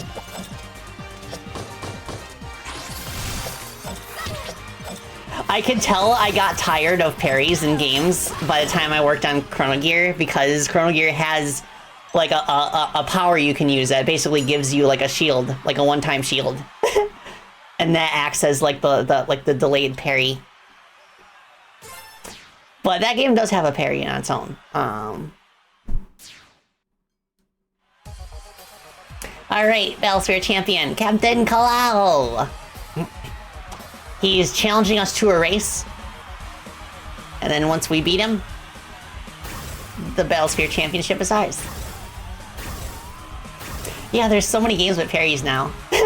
So you really gotta think in order to make your parry like feel interesting compared to other games out there. Oh yeah, Nat, I can agree with that. Like, I want to play Beautiful Joe again sometime, just to see, because I remember playing it back when it was new, and I really liked it.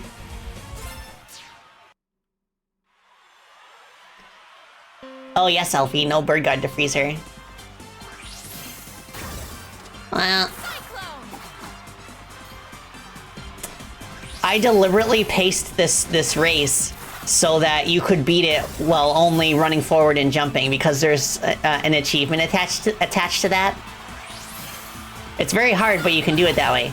And that just made it so that like it actually feels like fair when you're playing it normally with your powers.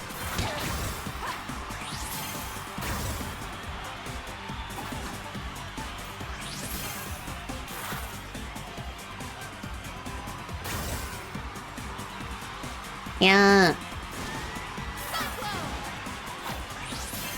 And this is another song that was a collab with Woofle, where I contributed the draft. But in this case, the draft was something I composed when I was like 13 or 14 years old. So it finally got a new lease on life. And I think that goes to show, like, you never really should, like, you should never completely trash your old work.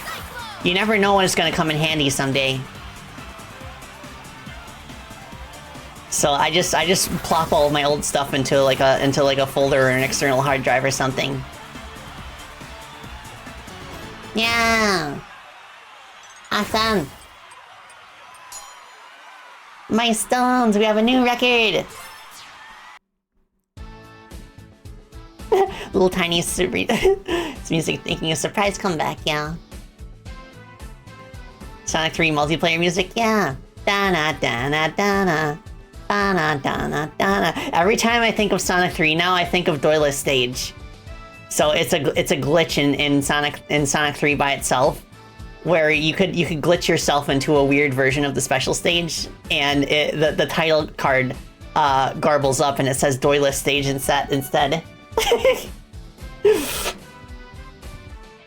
It's actually a soft lock because you can't leave the Doyless Stage once you enter it. But yeah, this is the Battlesphere menu. We can replay boss fights that we've played before, along with an exclusive new one, specifically for the Battlesphere, which I can play through now.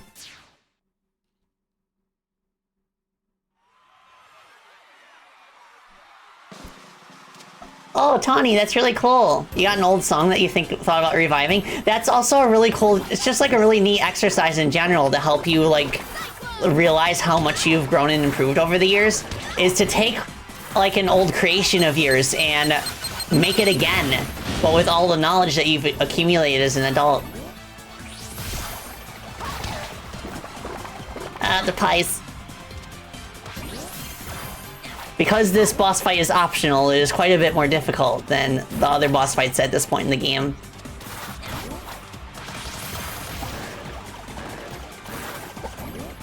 Yeah, if you hold the guard button as Lilac, you'll be able to do like a blink dash. And it does a little bit of damage, but its main utility is to just like get you away from danger. Ow.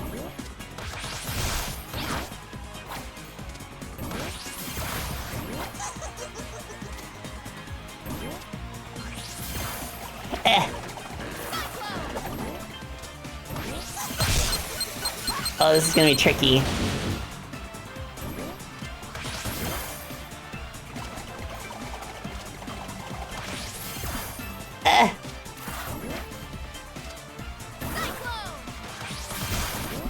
I'm so close. No! Get over here. Will you please? Let's go! Got her. That was a close one. Stay classy. Oh my goodness. Makes me wonder how tricky the boss fights later on are gonna be. Since I haven't played in a while. Yummy! Let's go! Yeah, how did I live that? I mostly just like catch my distance because I feel like the reason that Acrobell is so difficult is because she's fast, so she doesn't really leave a lot of opening for you to get hits in. But it's manageable as long as you're patient and you just wait for her to come to you. Especially with Lilac, because like you have the Dragon Boost, which you're immune during the whole attack. So it gives you like a lingering hitbox. Ah, Doggo! Woo. Hi! Yeah! The battle has returned. The battle telly. And of course there's other optional challenges you can do. These are actually not optional if you want the true ending. But I'm gonna worry about them later when after they're all unlocked. There's also like a home run challenge. Which I'll show that off real quick. It's kind of like an Angry Bird style thingy, where you use the baseball flyer to hit targets. And the trick is to stay in the air as long as you possibly can and hit as many targets as you can in that time frame. Yeah. As long as you get like 3,000 points per round, you should have enough to get the achievement.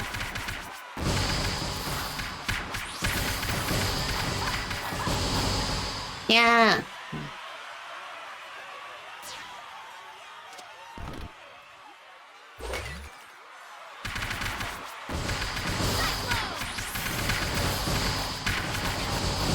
Let's go. Is it 10,000 actually? Yeah, I think I missed it by a little bit. So as long as you get 3,300. Let me try a different map, and it might be easier on another map. Break the targets. I could see this one doing very well because, like, if you get a horizontal dragon boost in,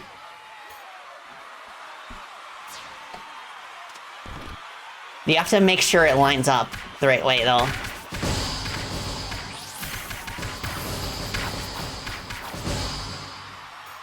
Ah.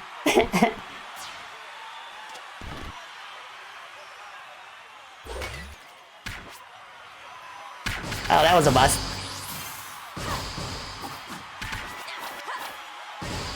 No!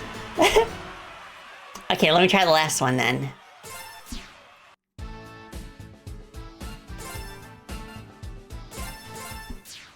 So this one has the X pattern.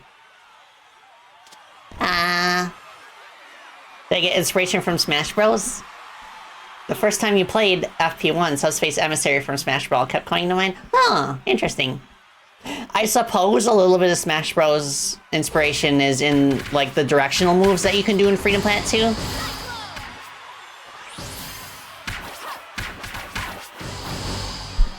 Ah, dang it.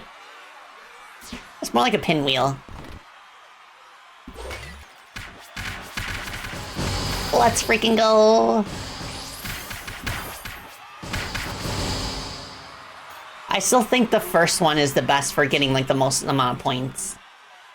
Because these ones take, like, a little bit more, like, precision and knowing, like, at what rotation they're at.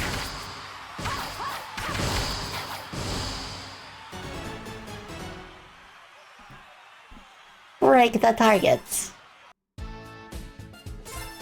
Yeah, I want to see if I can get 10k.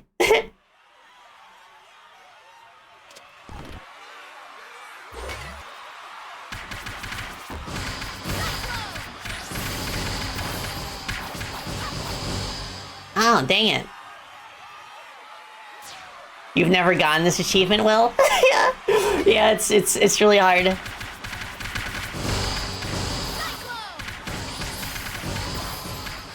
I think it's just a matter of, like, finding the sweet spot in terms of what angle you have to hit it at, and then it's mostly consistent after that, at least on the first map.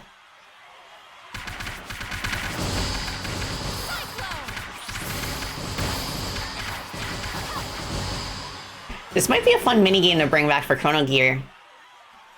Let's go! Okay, I got the 10k. I think I already have the achievement on my account, so that's why I didn't show up. The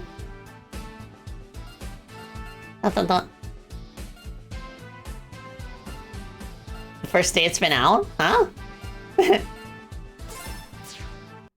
Oh, probably referring to a different game. But yes, as you can see, we need 11 star cards, which means like 11 stages beaten, before we can get to whatever this is. So let's go to Avian Museum next. Oh, you saw a model? Oh, okay, okay.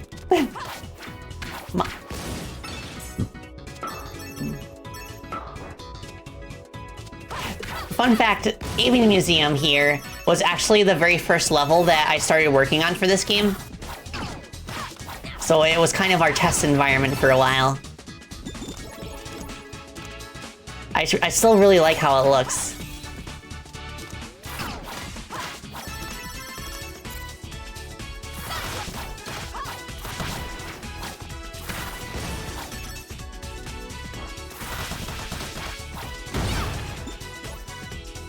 Da, da, da.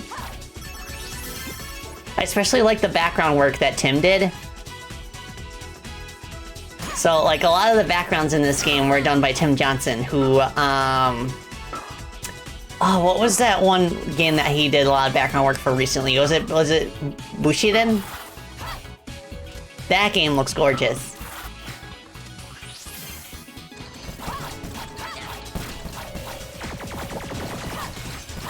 And the cool thing is that like during the course of Freedom Planet 2's development, he actually became a dad.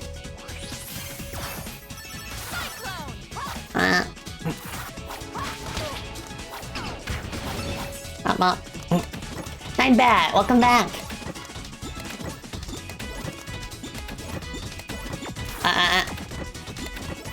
The funny thing is even though it's been a while since I've played, I can still like point out some of the specific like quirks of like the enemies or gimmicks that Will specifically did, because like Will was one of our main programs for Freedom Planet 2, also for Chrono Gear, but like a lot of what he did for Freedom Planet 2 was to touch up what was already there, and like make sure that things are like balanced and fair.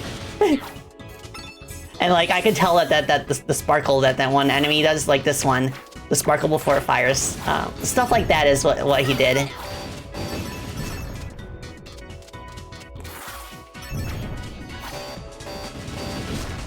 Nice. Now, the reason that there's large columns like being thrown into the foreground is I first had the impression that the boss would be a lot larger than it ended up being. And that boss is like the reason that the columns are being tossed around.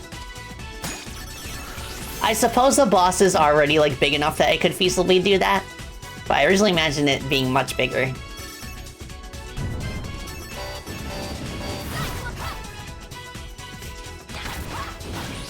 It's just such a cool like shock moment. You're like, oh, gotta get out of the way. Yeah, exactly, Will. The sparkle that enemy emits before it fires is an attention call, cluing the player in that they should pay attention to the enemies so they can get ready to avoid its attack. You want enemy attacks to be telegraphed in an action game, especially one like this where you don't have a lot of time to react to what's coming on the screen because you're moving so fast. Yeah. Virtual reality section.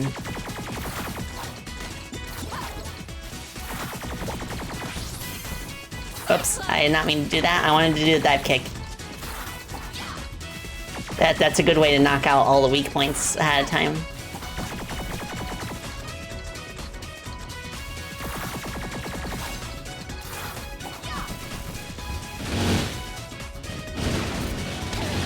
Ow.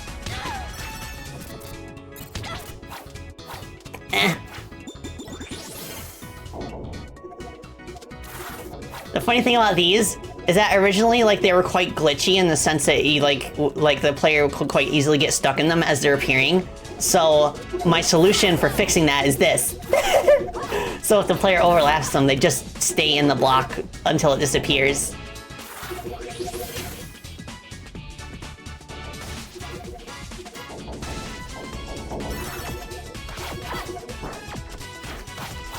It's funny, and it also fixes the bug. It's an example of turning a bug into a feature.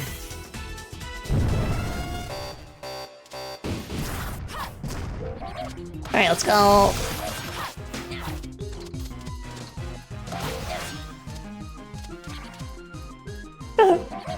You climb ladders so fast in this game, oh my goodness. Dang it.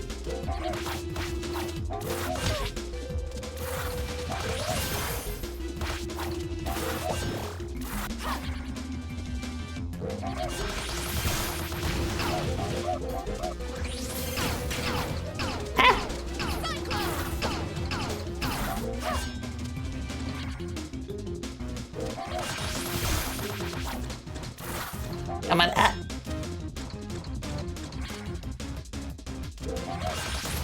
Let's go!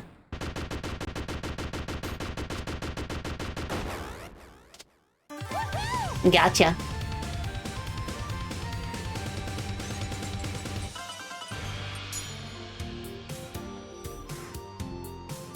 Oh, that's cool, doggo. Yeah, I can kind of see that.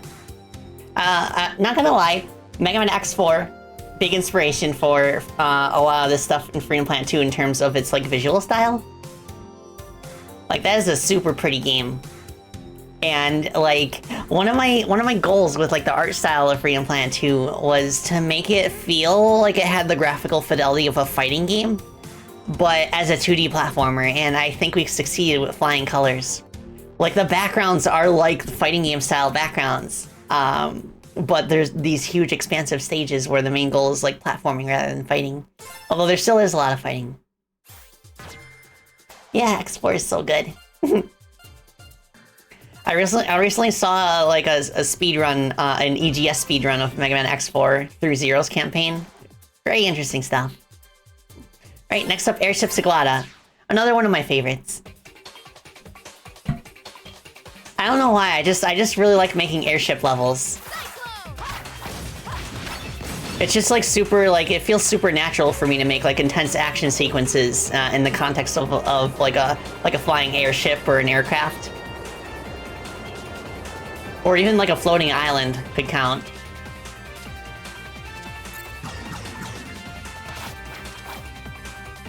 Give me the shield.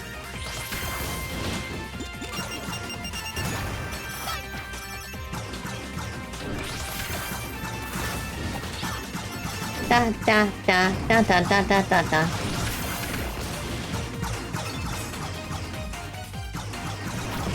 Over here. Why not make a shmup game in the future? I've thought about it, but I think I would be hard-pressed to make enough content to last for a whole shmup game campaign. So I usually settle for just having like individual shmup levels inside of a 2D platformer. It's kind of a tradition for me at this point.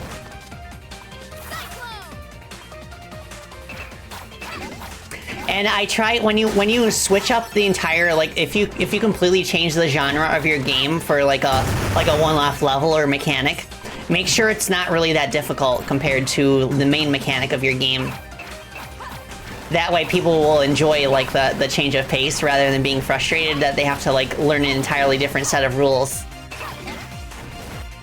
I feel like that's a reason why a lot of the racing minigames in Donkey Kong 64 are like hated.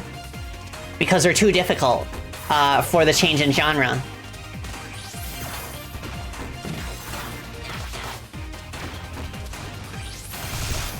So I would always recommend leaning more on the easier side if you want to switch up your genre. And a very good example of that actually is the WarioWare series. WarioWare games are basically like an entire like collection mishmash of these microgames in all sorts of genres. But because it rapid fires between different genres so quickly, like every microgame is just like super easy once you get the hang of the reaction time.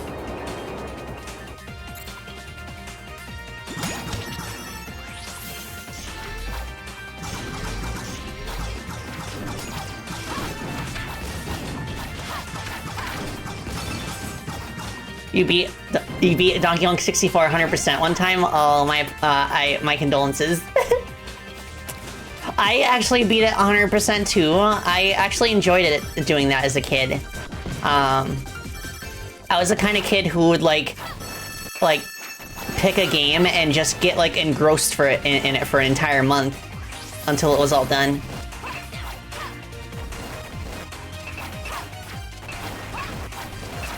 And I struggle to think of a game that I played back then where I like genuinely could not like 100% it. Everything from Donkey Kong 64, Mario 64, Spyro. I missed out on Crash as a kid, so I didn't 100% Crash. Ratchet and Clank. What was another big one? Jak 1 and Jak 2. I missed out on Jak 3 though. I feel like actually Jak 2 was like the closest I came to like not enjoying a 100% experience. Though it could have just been because that was around the age where I was starting to grow out of like being completely engrossed in games until they're done.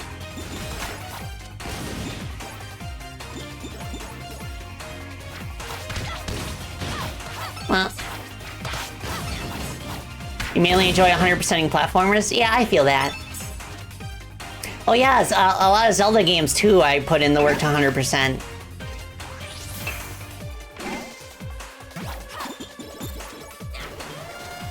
I think the only classic, like, 3D Zelda that I didn't 100% was Majora's Mask because it scared me too much.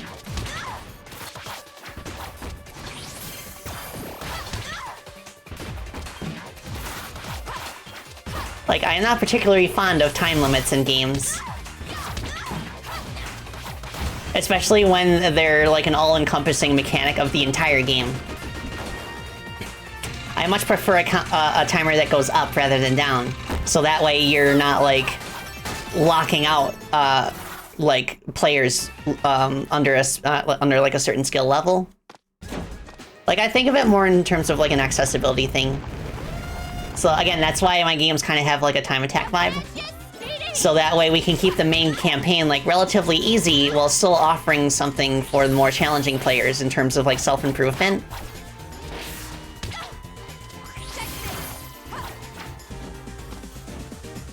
Check 6.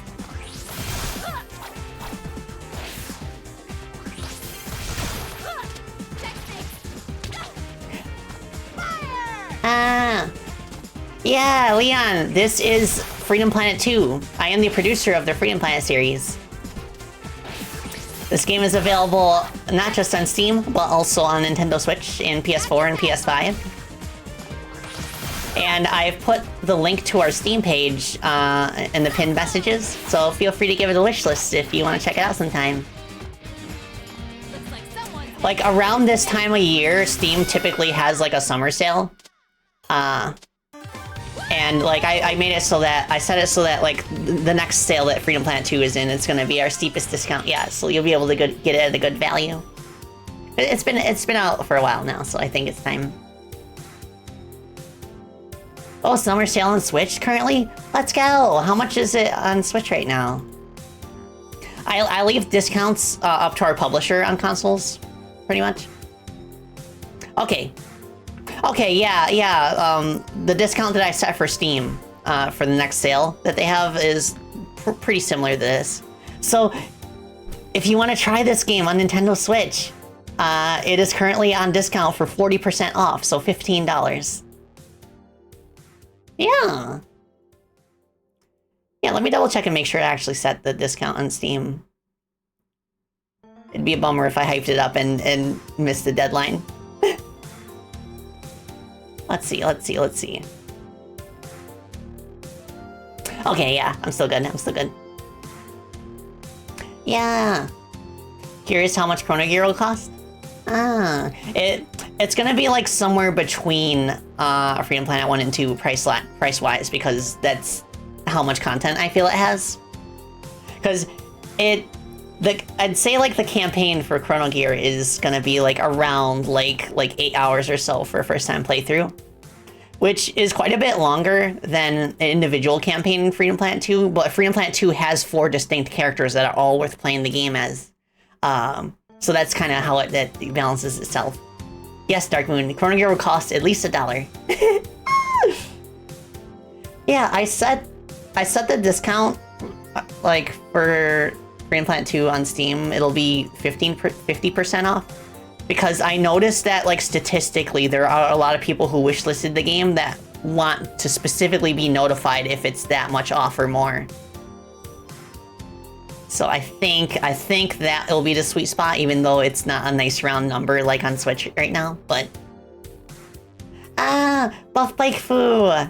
It's so nice to see you again. Hope you're doing well. Still at work right now? Yes. The VOD will be here as always, and I'm gonna start... Like, I'm always gonna export my VODs to YouTube because Twitch has dramatically lowered the amount of file space that we streamers have, so I kind of have to do that now. I want to stream on YouTube too. I just don't know. Like, I would there's like Twitch is starting to crack down on people who like do simultaneous broadcasting to like YouTube and Twitch at the same time. Like, it's something that like we're not like allowed to do technically, so I'm not gonna chance it. So I'm trying to think of like unique content that I can make specifically on the YouTube side of things. I mean, I feel like short form videos are always going to be like good for YouTube, and I would be interested in finding like a clipper or an editor, a video editor, like specifically to make like highlights of my Twitch streams for YouTube. I think those would do really well. Yeah, Will, I thought that too. But there was some hubbub on Twitter recently about a streamer who got banned for simulcasting. So I'm like, oh no. Yeah, I better not. Yeah, I don't know what the dealio is. Obviously people are not happy about it, but there isn't really anything that we can do because when we joined the affiliate program, we did sign like a contract and everything digitally. It's fine. Like uploading VODs is still a-okay. It's just that you can't broadcast it at the same time. Yeah, it is quite silly. Like, I can't think of any other platform that has that restriction. Not even YouTube does. Oh well. Alright, do let me take a sippy.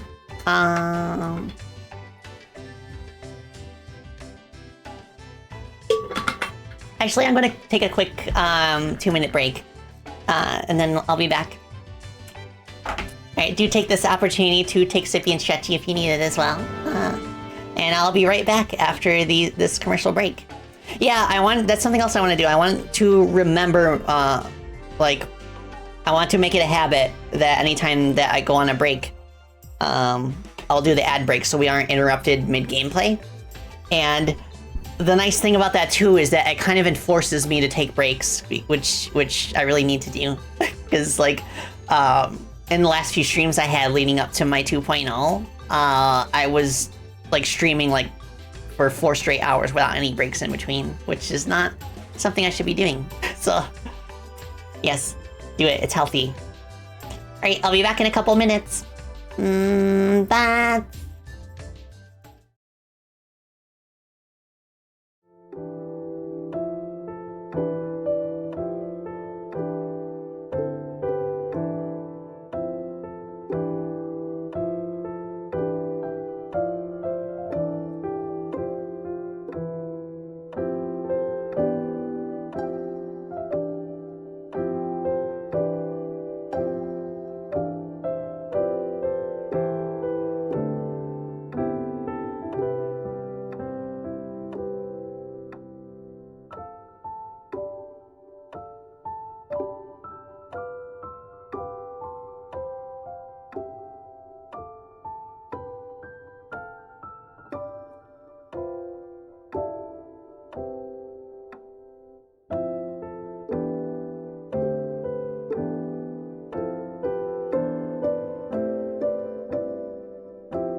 Eh.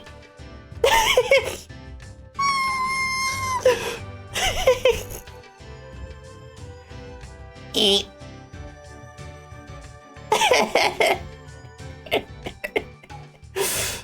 I love how much more menacing I can be now with the lean. Eh. Eh.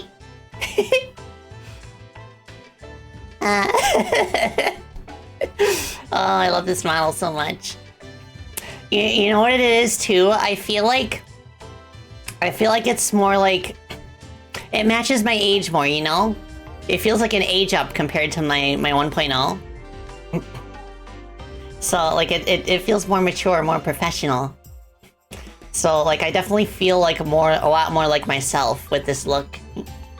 So I'm very happy. Today is like a very happy day for me because now, from now on, when I stream, I'll feel even more batty. Does the hair come down? It currently does not. But I think the next time I commission assets from Hika Mama, I could ask for a hair down version. I think that'd be really cute. Yeah, I'd have to think of other cool hairstyles that I could go with. I don't think pigtails will work because I got the ears in the way. Kamiya! Thank you so much for 8 months and hi! Could we get an ice cream? Imagine if I got an ice cream toggle. Yeah, I'll have to look up some hairstyles. Maybe I can do that after I'm done playing and we're just on Chatty Batty.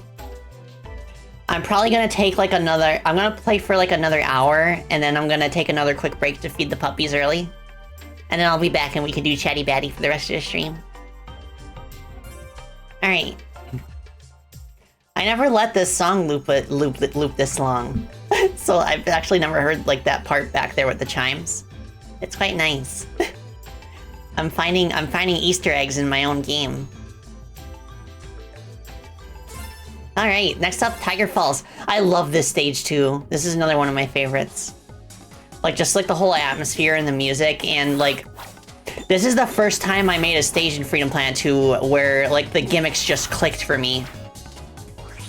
Just like the whole thing about switching waterfalls, the game, like, this level, like, has, like, such a strong sense of identity. It's, like, not... It doesn't feel like any other level in the game.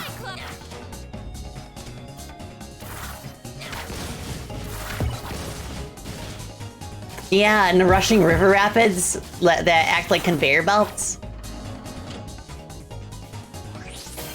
Oops.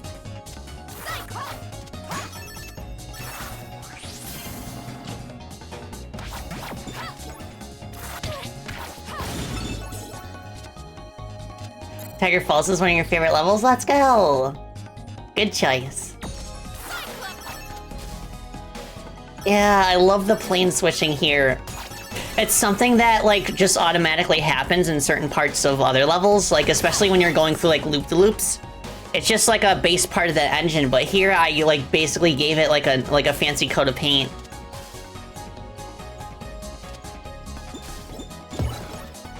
And it just works. It feels new and fresh and interesting, even though it's something that is already used for all the loop-de-loops.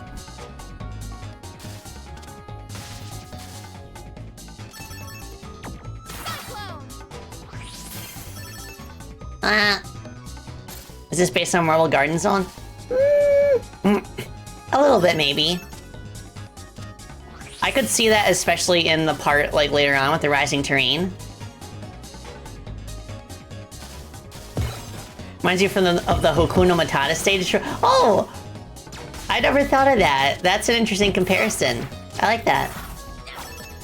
It's like if the Hakuna Matata stage was not complete bullshit in order to sell more rental copies.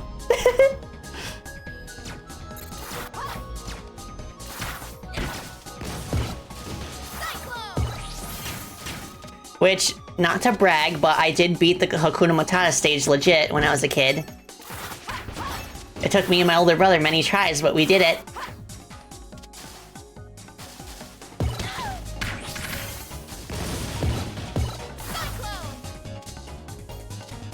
Yeah, that whole game did have some funk to it. And that game is also like an interesting example of an enemy that's introduced as a boss at first, the hyena, and like it's interesting because it's the boss of the first stage, the hyena, and then in the elephant graveyard you fight like packs of them, and they're still like just as tough. But then you become adult Simba, and they're just like these weaker normal enemies that you can just like swipe away with only 2 like claw strikes or something. So that's an example of an enemy that kind of like gets downgraded twice.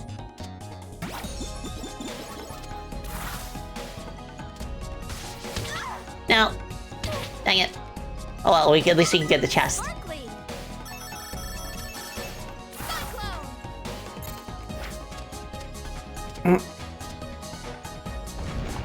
Oh, this part. Ah! This is the part that I can kind of see like the Marble Garden vibes. You gotta be careful that you don't get yourself squished, because you can and will die in one hit if you get crushed between 2 surfaces.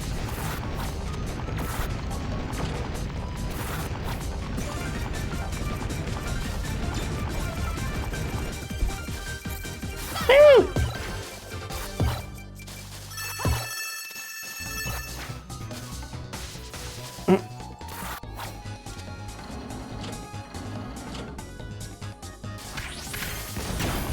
There we go. Oh, I feel a sneeze coming on. Hold on a second. Oh my goodness. I think I averted it. Something you can do to try and avert a sneeze if you feel it coming on is you just like massage the bridge of your nose. It usually does the trick for me. Bless you, canceled.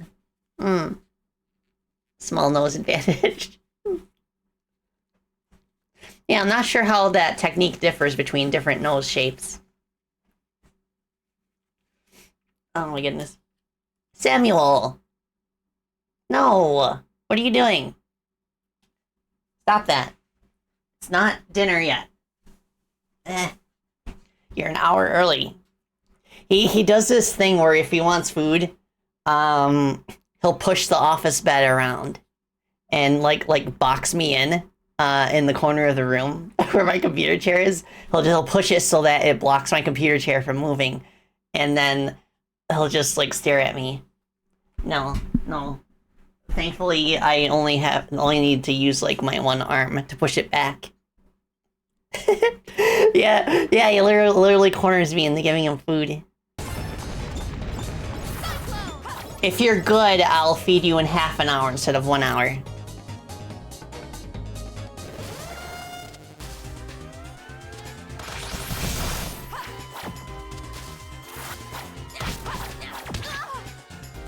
Come on. Nice. Dragon Boost crushes this boss.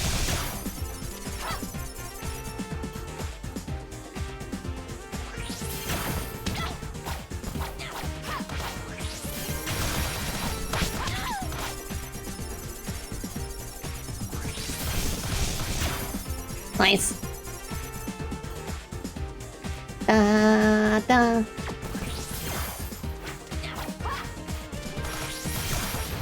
Awesome. Oh, I just love like perfectly timing the dragon boost to where like the boost breaker get like depletes an entire health bar in one hit. Like Lilac is very much the easiest character to learn in this game, but she still has some advanced tricks up her sleeve if you're like really good with the dragon boost timing. Ah, okay, so here's the guard trial, in case you want to practice using the guard move. I love the new model. Ah, thank you so much, Killamus Prime. Yeah, I love it so much. I feel like it's more me, you know? A little bit more of a gothic aesthetic, I suppose. Yeah, it does feel nice to finish bosses off with it. Alright, let's do the guard trial. Welcome to the guard trial. Let's practice how and when to use the powerful guard ability.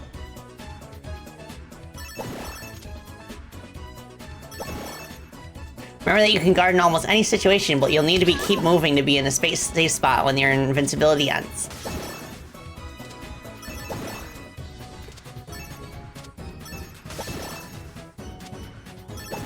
If I'm not mistaken, Will made the guard trial.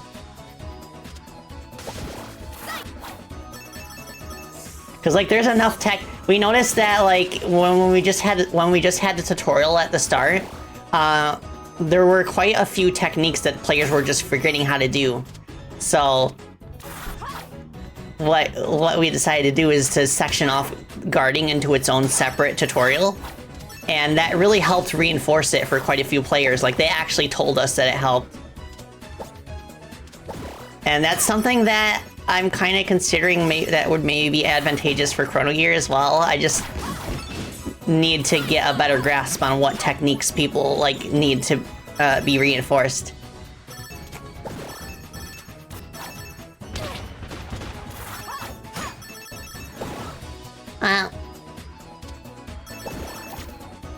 If threats are too wide to safely move through, you may need to get out of the way instead of guarding.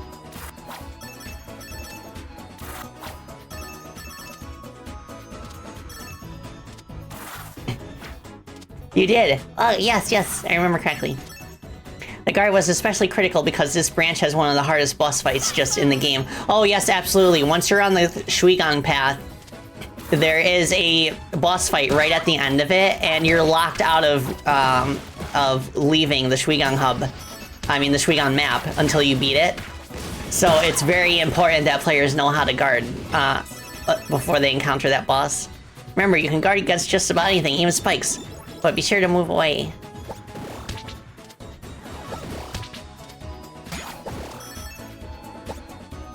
Guarding may not always be the best option though. Lilacs Dragon Boost grants her invincibility.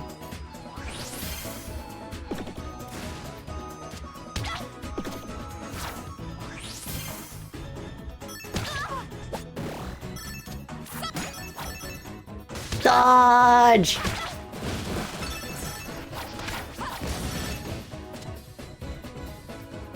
Da, da, da, da, da, da, da, da, da. And that's it. Hit the target to finish the tutorial. Whenever you're in a tight situation, just remember, guard! Full speed ahead. Full speed ahead.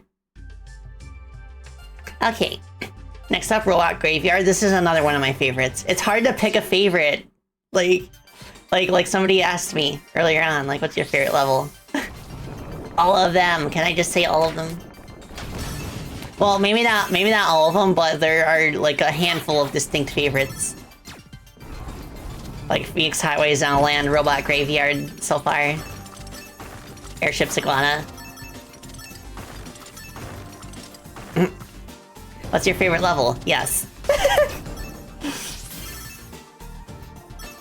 I love how this remixes Brevin's theme from Green Planet 1.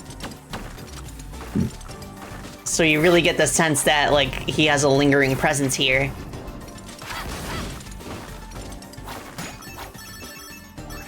And I also like how the background feels. I reversed the parallax on the y-axis, so it feels like the higher up you go, the more of a bird's eye view you get of the junkyard. Whereas you couldn't see the junk piles at ground level when this level first started.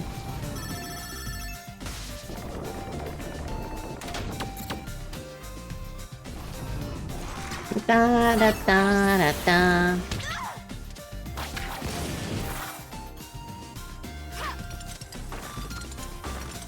I like these stompy things. They're really satisfying to use to climb up the walls.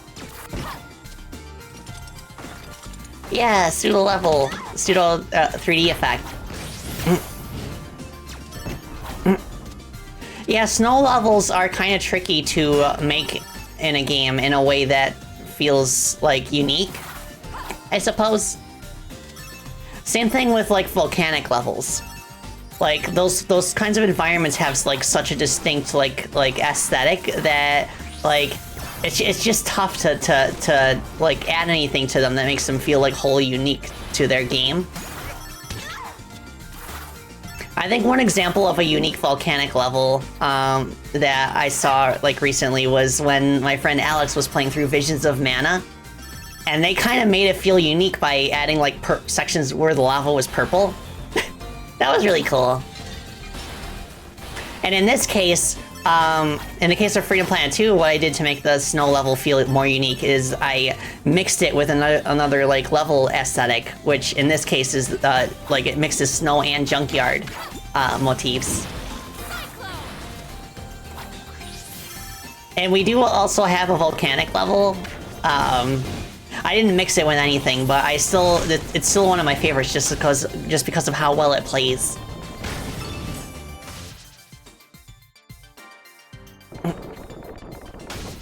Well, but yeah, like the junkyard parts in this level like really make it feel like unique compared to other video game ice levels.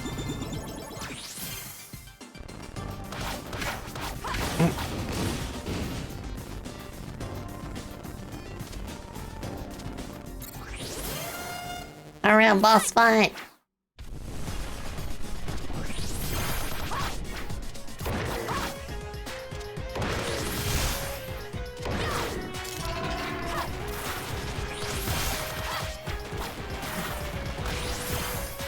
So this boss has 3 separate forms, 4 if you count the block form here.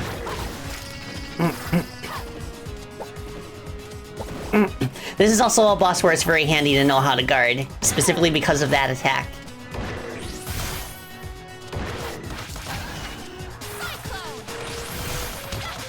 Well...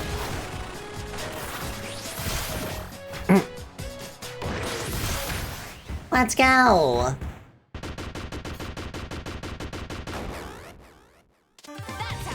That's how it's done.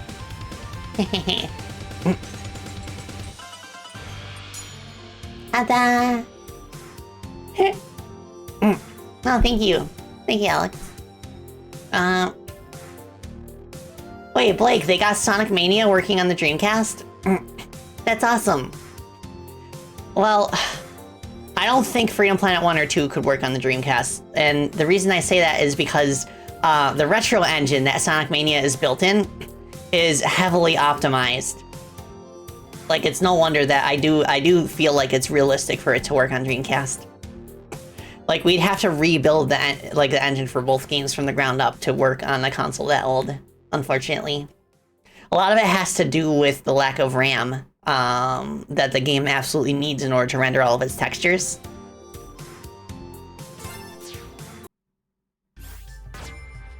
Yeah, the audio is another, like, big reason, too. We'd have to, like, severely reduce the quality of the audio in order to get it all to fit on a Dreamcast disc. Yeah, CPU and RAM.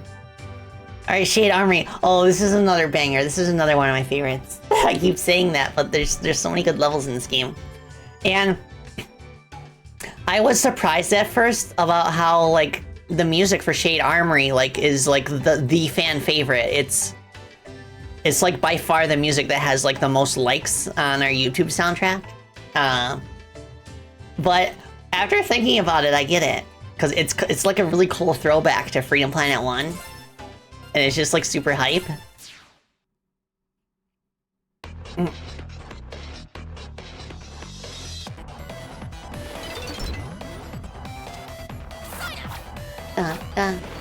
I also think like probably a big reason for it is that like it's pretty unique among the soundtrack in that it has like an extremely strong melody. Whereas a lot of Freedom Planet 2's soundtrack tends to lean more on the atmospheric side of things. But like this song definitely harkens more to like Freedom Planet 1 style of having like very distinct melody lines. And it's just the sort of like melody that like you know, it's an earworm.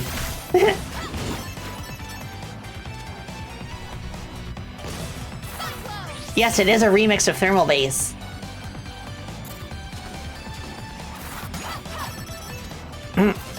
Yeah, I remember when the game first came out, and like I was kind of surprised that the reception of the soundtrack wasn't as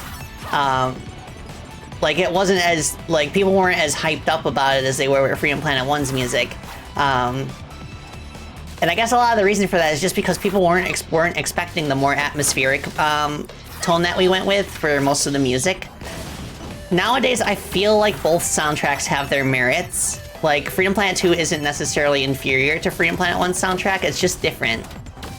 And, like, I guess it's just because, like, people were expecting, like, more of, like, the same, like, style as Freedom Planet 1, where it had, like, you know, like, the strong, catchy melodies. I remember having a conversation with a friend of mine, Bob the Guy.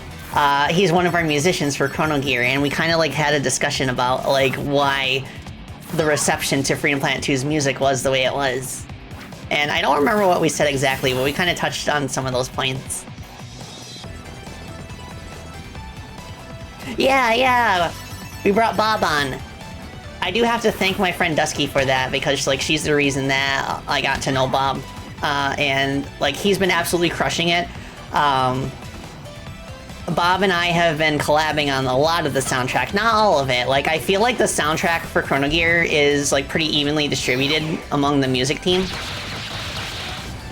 But a lot of the times, like my music pieces in that game, a lot of the times I collab with Bob.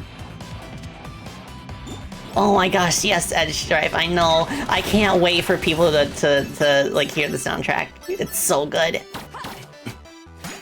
And, like, yeah, it does speak to the amount of content in the game that, like, the length of the soundtrack in Chrono Gear is, like, roughly equivalent to Freedom Planet 2's. Because, again, it has less boss fights, but more regular stages. Yeah, Bob is the guy. He's made some banger original compositions, too.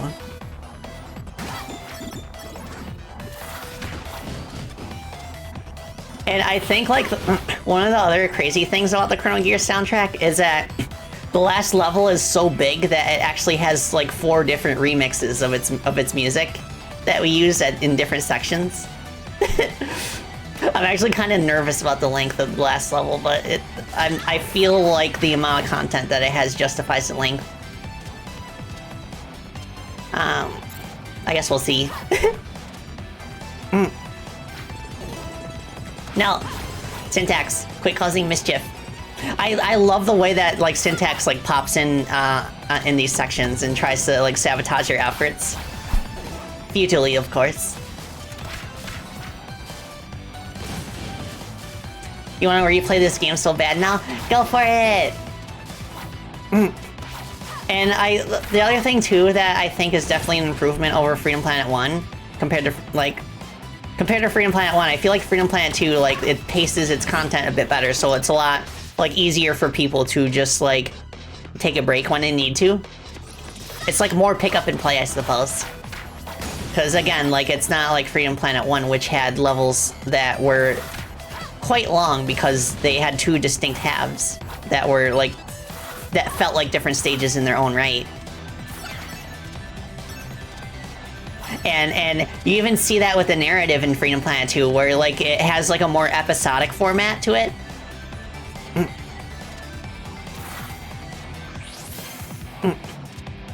Yeah, like, my personal design philosophy is that, like, I do my best not to make sure that, like, the games I work on don't waste the player's time in any way.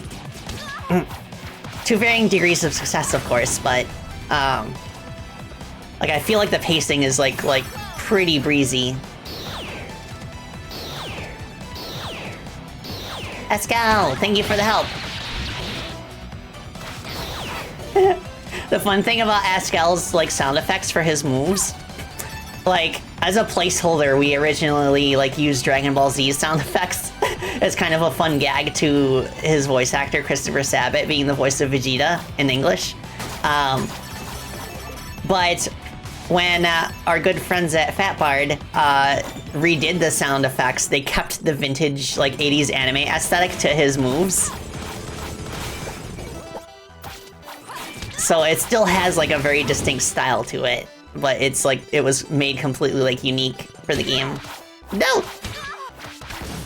Don't sword me.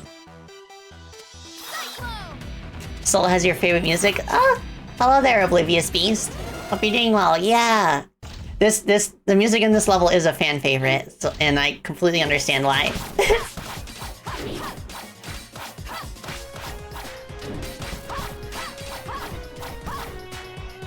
Yeah, I remember when I was talking to Bob about the soundtrack differences, he actually sent me like a whole Google Doc about like his kind of explanation of the differences between both the soundtracks of both games. It was a really fascinating to read, and I think like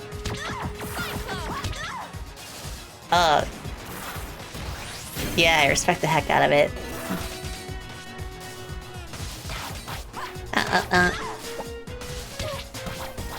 No, okay, let's be careful. Let's be cautious.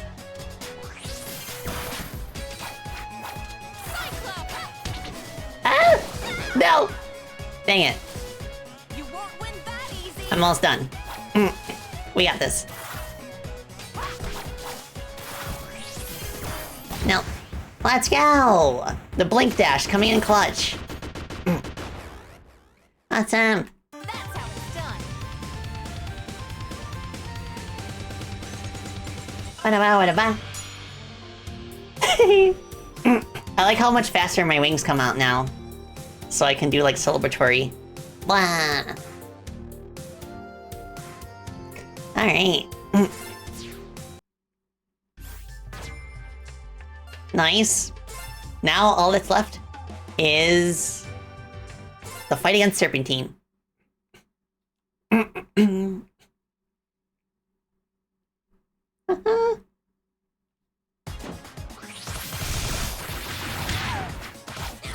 I still really like this boss fight.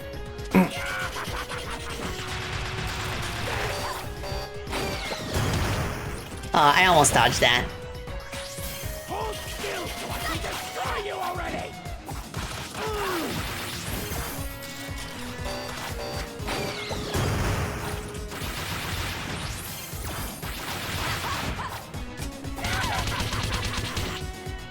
Now.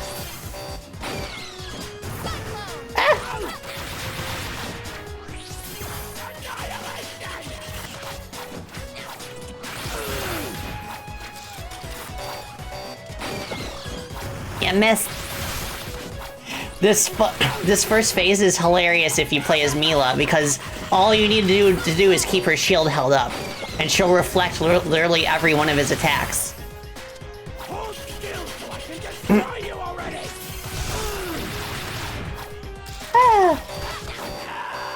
I surrender! Fooled you! Surprise attack! Surprise attack! I like how anytime he tries to do like a stealth or surprise attack, he will announce it very loudly first.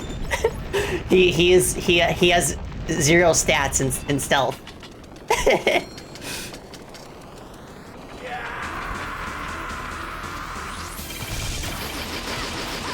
So he'll block your attacks if he's not doing anything. If he's in the middle of an attack, that's your time to counter.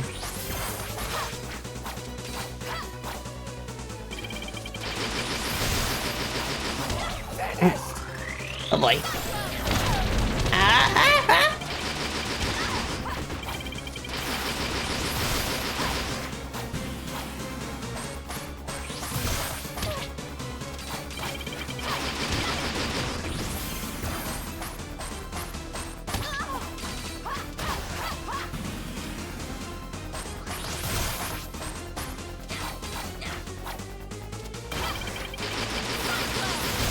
Let's go!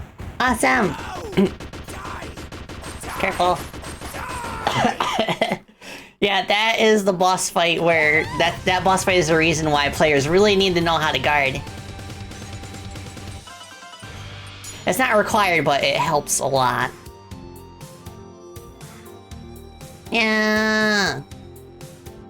Yeah, Brevi, if I'm not mistaken, there is an achievement called Pacifist Pooch, where you defeat a boss by only with reflected shots. Yeah, that final swipe used to be so much meaner.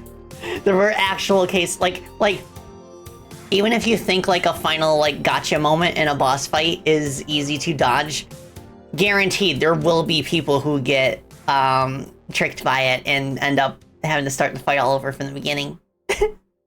Another example of that, of course, being Egg Viper from Sonic Adventure 1. Like, I did fall prey to that the first time that I got to that part of the fight as a kid.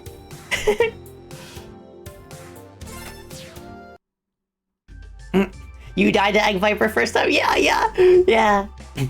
Like, no matter how easy you think your boss's, like, post-fight gotcha attack is, like, somebody will fall prey to it, so you don't want to be too, like, punishing with it. Like, I feel like it's the most fair if you just, like, lose a chunk of health, and if you're already, like, out of health, then it would maybe, like, not kill you. The bloodstained 8-bit bosses. Nice. Alright, so I feel like that's a pretty good preview of Freedom Planet 2. I could maybe pick it up again some other day. But I hope you enjoyed this preview of the game. If you like what you see, feel free to check out our Steam page and go ahead and wishlist it. Thank you. Alright, so I'm gonna take a break to feed the puppies, and I'll be back, and then we can do Chatty Batty for a little bit. Thank you everybody for hanging out with me so far. This has been a wonderful day, and it's so good to be back. And thank you to everybody who helped make my new model possible. Right, you take a few minutes to care for yourselves, and I'll be back in a bitty. Bats.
I'm back. I'm a bat. Thank you so much for your patience, everybody. So I'm quite curious. I didn't get a chance to ask yet. Suppose you could call it like your first assignment with me as your professor. Actually, not really an assignment, more like a pop quiz. What have y'all been up to while I've been gone? I'm curious.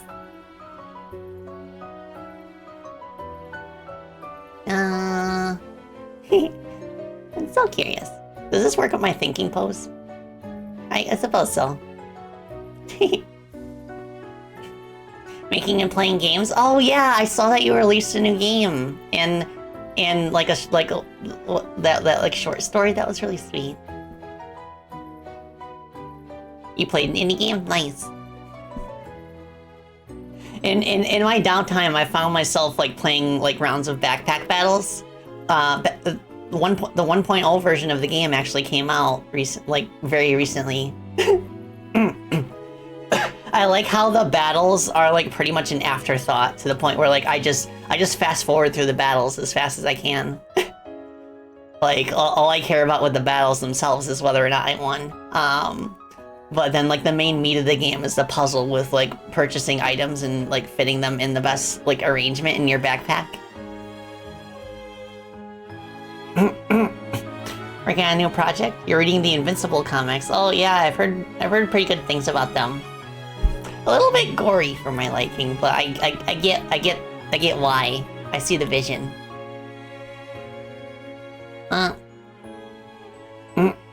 You're gonna work on something entirely different, Ghostly Feline? Nice. Yeah, like aside from that, like aside from like Chrono Gear development, obviously. Let's see, what other games have I been playing? Yeah, I do want to play Deltarune tomorrow, which I have it scheduled. Heard very good things about that. I've played a couple of Hololive fan games too. Let's see, what else? I'm looking through my Steam library right now. I'm interested in trying Pipistrello and the Cursed Yo-Yo. It looks really fun. Maybe I could do that next week. I could do either that next week, or maybe I can get back into Castlevania. Oh, right, something else I want to do. I want to play Hoptics. It came out. It's on 1.0 right now. And I received a really sweet email from Hoptics' developer. So for those who remember, during the last Sage event, actually the last two Sage events, I played this game called Hoptics where you play as like a bunny with like robot legs. And I remember like talking to the developer on stream and everything. But they sent me a really sweet email. Yeah, Apple Cinnabon was the developer.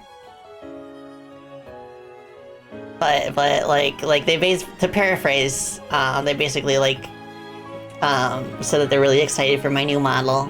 And they said that like that I was a constant like inspiration as a game dev and artist and everything. And they sent me a Steam key.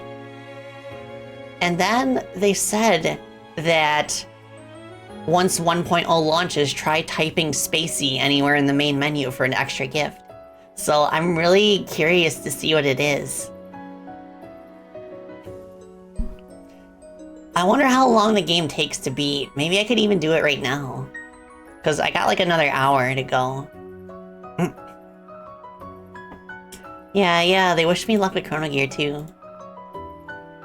Well. Oh, have I seen any anime? I've heard good things about My Hero Academia. I want to watch that someday. I've watched a few different anime at the insistence of friends. Like, I've told this story before, but you know, like okay, so like Christopher Sabat voices a character in Freedom Planet 2, and we actually got to like book time in his studio to do the recordings and everything for the voice acting team. And when I met him, I had never watched Dragon Ball in any form, And I was so embarrassed by that as soon as I got home from the trip, I binge watched Dragon Ball Z Kai. So that's an anime that I've seen. Kakarot. And then, does Pokemon count? Because in the 90s, I was like a Poke fanatic, and I loved the show.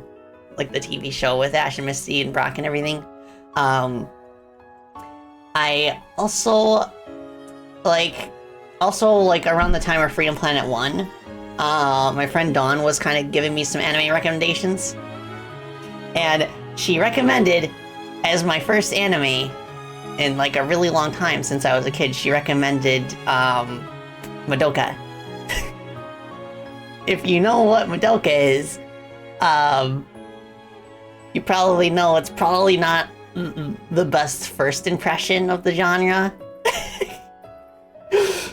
So I binged the whole like original Madoka in one sitting, and I was like, okay, that's enough anime for me for a while. She did warn me that it was depressing, but I was like, hell yeah. Because, you know, I was an edgy teenager. Like, you could see that in the plot of Freedom Planet 1. You know, with, like, all the torture and everything. So I was like, hell yeah. How bad could it possibly be? And then I was like, okay. Oh, these poor girls. Maguka is suffering. But I looking back on it, I did quite enjoy this show, even though it kind of like broke my expectation of like a cutesy anime girl show. Happy debut day. Debut day. Hi, Mike. Yeah, thank you for 33 months. Thank you. Maguka's suffering. Like at least the advantage of watching Maguka back when it was like newish is I kind of at least like have at least a vague understanding of the memes behind it. But after that, my friend Jason, he's the voice for Gong and Serpentine. I ended up watching a few episodes of One Piece with him. That was pretty neat. And in my own spare time, I actually like started watching like Fairy Tail. I got all the way up to like the start of the Acnologia arc before I dropped off of it, but everything I watched of it was just like, it's such a comfy show. Like, yeah, it's got like ridiculous shonen anime tropes, and there's like more filler in it than I would like, but like the characters, there's such strong like characterization, and I feel like it strikes like a good balance for me in terms of like wholesomeness and like really like intense violence, and like all of the arcs kind of like end on a mostly upbeat note too. It's just like cozy. It's cozy shonen, I suppose is what I would call it. So I think that remains like my favorite like anime that I've like personally watched so far. And then of course, I remember when I went to visit like a friend on the other side of New York. She had me like her and I watched Akira together because I had never seen it, and I was told that it was like one of like the classic anime. So I quite enjoyed that as like a standalone movie. It was the Akira like the original dub, like the older dub, not the one where he it's the one where he pronounces the dude's name as Kaneda rather than Canada. Oh yeah, One Piece is like a long runner, so I'm not interested in like watching the whole thing. But yeah, that's roughly what my like memory of like watching anime is. Like I haven't watched a whole lot. New model looks nice in action. Thank you so much. I love it so much. I'm so glad. Like I was saying this earlier, but I'm very happy to have a model that kind of like it feels more me, you know. It feels like it has grown with me. Like it feels like it feels older, you know. Okay, I'm getting a DM. Oh, yeah, I've seen that meme. Kemi has sent me a meme. Nice. Nice. You recently watched Summer Wars? Oh, another anime I remember watching. Seiyu's Life. It's an anime about anime voice actors. So I thought that was a really sweet premise. I've seen Ghibli films. I've seen Ponyo. I think that's the only Ghibli film that I've like seen the whole thing of. But I wanna see Spirited Away sometime, and I also want to see. I've heard good things about Princess Mononoke. And also, what's the one with the girl on the broom and the black cat? Kiki's Delivery Service. That one looks good too. You'd feel like I'd resonate with Kiki? Okay. Maybe we can do a watch along sometime. That's something that might be fun to do because like on YouTube, I actually open up memberships now. So if you feel like you want to support my work and Twitch subbies are a little too pricey, I set it to the lowest possible value, which is 99 cents. And it lets you use like a few emotes in the YouTube comments. And maybe that's an idea for something I could do specifically for YouTube streaming, is like have like movie watch-alongs. Castle in the Sky is your favorite one? Nice. Kiki's your second favorite? Nice, nice, nice. Yeah, isn't there a lot of isekai anime right now? Like I feel like everybody's experiences during the pandemic kind of like exaggerated the desire to just like be whisked away to another world. So I think that's why isekai, like the isekai genre, has blown up in recent times. There's too much isekai. I'm not gonna lie, I'm kind of curious, like just from description, the isekai where like it's centered around like a female protagonist who becomes a villainess in the new world. Isn't there like a dozen of those kinds of anime? Okay, what else looked interesting? I also like hear a little bit about different anime that my voice acting friends end up getting roles in. What else? Did I miss any messages? Oh, yeah, what's the one anime movie that is made by the Digimon producer? Summer Wars? I saw that one too. That was really good. The Isekai truck became a meme. Yeah, Truck-kun. I'm half expecting now like an anime centered around Truck-kun and how he has the job of sending young people to isekais. Oh, Oblivious Beast, thank you for the follow. I appreciate it. Hope you're doing well. No? Yeah? Sounds like a video game premise? It could be, because people joke about it so much. Wait, somebody made a Rivals mod of Truck-kun?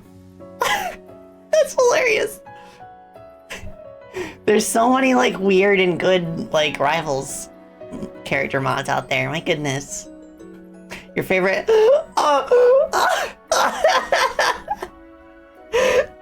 Doggo.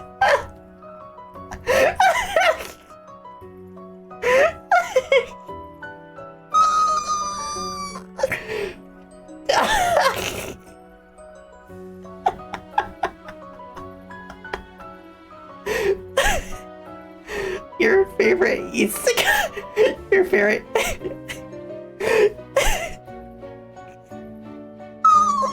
Your favorite isekai is the Mario movie?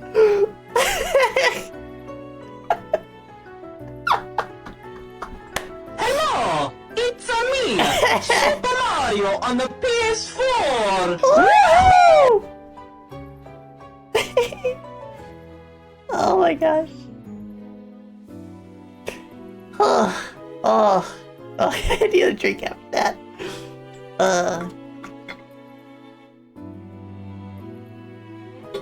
My goodness. I've seen a few Transformers shows. Kind of a hot take, but I quite enjoyed the Michael Bay movies. Mostly because they had Optimus Prime's original voice, and there's just something about hearing his voice, like with an iteration of Optimus that's as bloodthirsty as the Michael Bay one. I don't know, it's just like, ugh. Holy moly. It's just like they're the kind of movies that you can just turn your brain off. Like, I do wish there was less focus on the humans, and a lot of some of their interactions are like really cringe, but other than that, like okay, whoa, it's like a theme park ride. Ed Tribe says, I enjoy the Michael Bay movies ironically, by which I mean tipsy from alcohol. Yeah, I think it's just mostly the humans that bother me. Whereas you compare that to the Sonic movies, and they handle the human characters like a lot better. In terms of, like, you know, the juxtaposition between the CGI characters and the human ones. But, you know, whatever. And I remember watching Bumblebee, which was the one that was, like, right after the Michael Bay movies ended. And I really like that one, too. I like that it was more down to earth. The human characters were written better. And the designs of the Transformers were like subdued enough that you could actually like tell when they were emoting. Like their faces weren't like over detailed or anything. Yeah, and I like that, and I like in that how in that one Optimus still got like a few moments to shine, even though he wasn't the focus.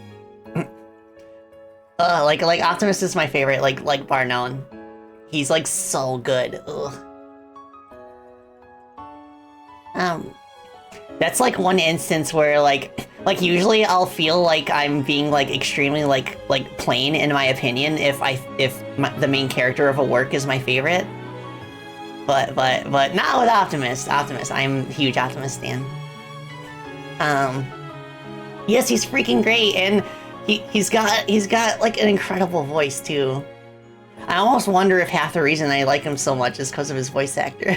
But either way, he's a great character. He's like a hero to his people. He always tries to do the right thing despite his power.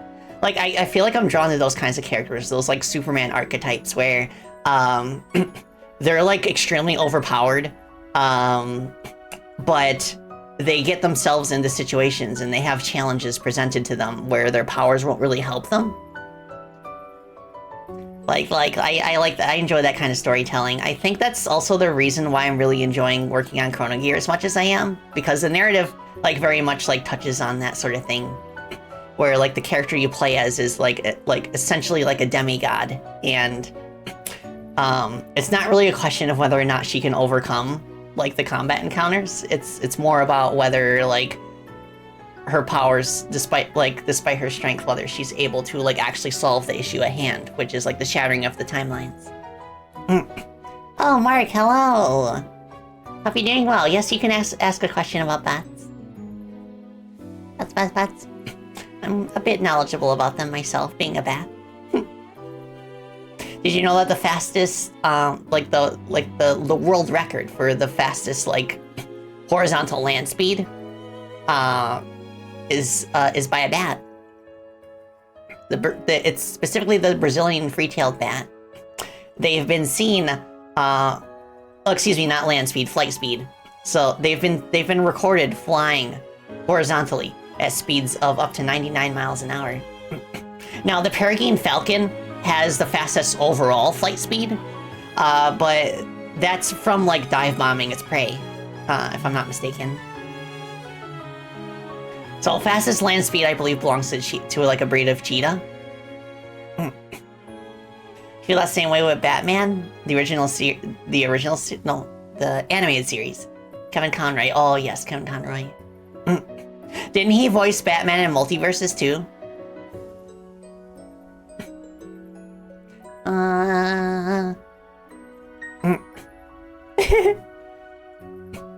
Transformers Devastation? I haven't heard of that before. I remember watching a few episodes of Transformers Prime. I actually quite enjoyed that. I've heard that like it gets kind of like annoying after a while that all of the one-off characters without exception end up dying like by the end of the episode. But like for the few episodes I watched, it like felt like an interesting twist on things. He was the voice off to his passing in most roles. Nice. Yeah. Rest in pickles, multiverses. Rest in pickle Ricks.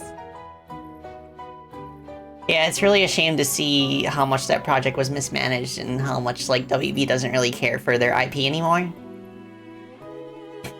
But thankfully there are other studios that are using the IP like much more much more passionately, I suppose. Like the most recent Looney Tunes movie. I've heard really good things about it. I haven't seen it, but I'm happy to hear that it's a return to form. Aw, Double Red. Yeah, I'm sorry to hear that. It felt so good at the beginning, and then like after the hiatus, when they brought it back, there were all these like weird changes and stuff, and it makes me wonder like what the dealio was. And we never got Gandalf, even though he was in the files. But maybe at some point somebody will like get a hold of the source code or whatever and end up like making mods for it to add that content in. I don't know. Microsoft's buying WB's IPs? Really? Microsoft is gonna own Looney Tunes? That's an interesting thought. A video game company owning IP for classic cartoons. WB tried... Really, Dog? Albert? I guess... Oh, yeah, that explains why I didn't really see any marketing for it other than on the internet. But thankfully it did get a return on the money that they spent on it, so that's good at least. What the heck? WB's just, like, completely hollowed out now.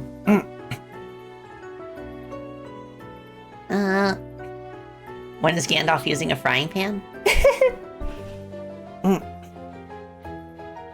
Yeah, it was kind of an interesting premise at first, where it's like a Smash Bros. Like, but it's centered around 2v2. And like everyone has like different synergies and stuff. Oh well. Sometimes that happens. Yeah, funny thing about that, Nat, is that if I'm not mistaken, sometime in the 2030s, is when the Lord of the Rings franchise will become public domain. If I'm not mistaken, isn't it something like 2036 or something?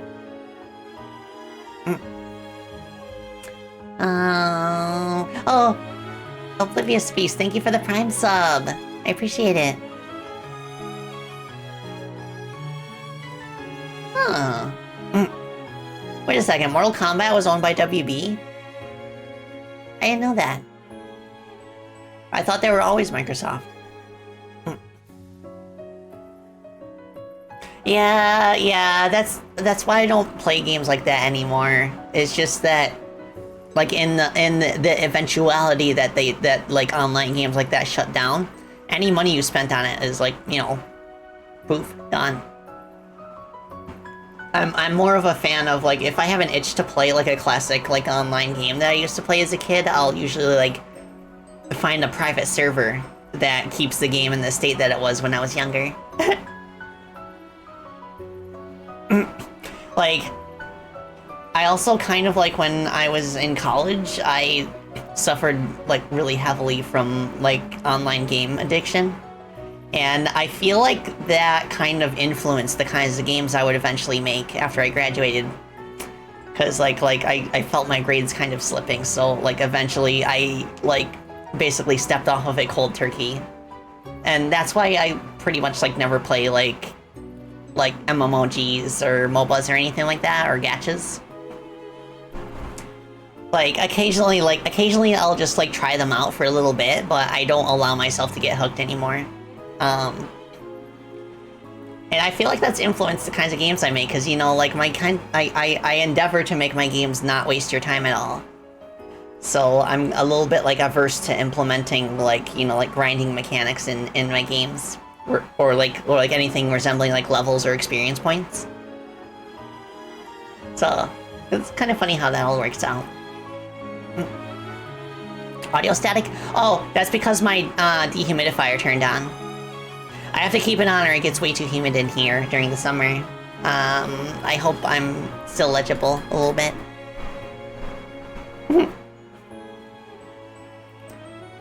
What the? Oh yeah, I've heard really good things about Final Fantasy XIV from many of my friends. Like everyone insists that it's like it's a lot better about like grinding and stuff than other MMORPGs, but I'm still like, I don't want to get into an MMORPG. 14 seems overwhelming. I've heard the story is really good, and there's actually like a few instances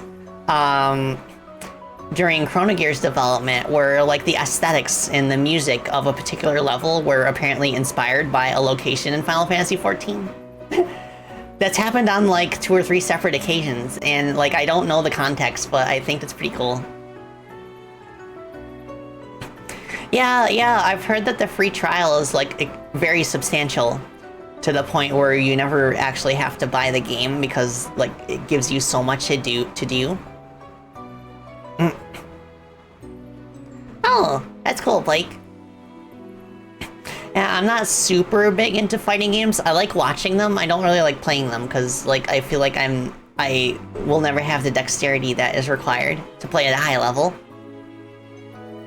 Which is kind of interesting because like what I was saying about Freedom Planet 2 earlier, where like the graphical fidelity of the game is like very much inspired by 2D fighting games. So it's kind of funny how that works out. I've also there's also people on the team who are like very much huge Kingdom Hearts fans. So that's got me into like watching like playthrough videos again and like fan videos about like, you know, analyzing the plot and everything. And I feel like there's something to be said, like, you know, like all the memes about like Kingdom Hearts story being like convoluted, but there's something to be said about a game that kind of like acknowledges that in a way and just like rolls with it. Like the story does get quite confusing after the first few games, but it portrays itself with such like heartfelt conviction that you can't help but be like enamored by it regardless. And that's kind of how I feel about it now.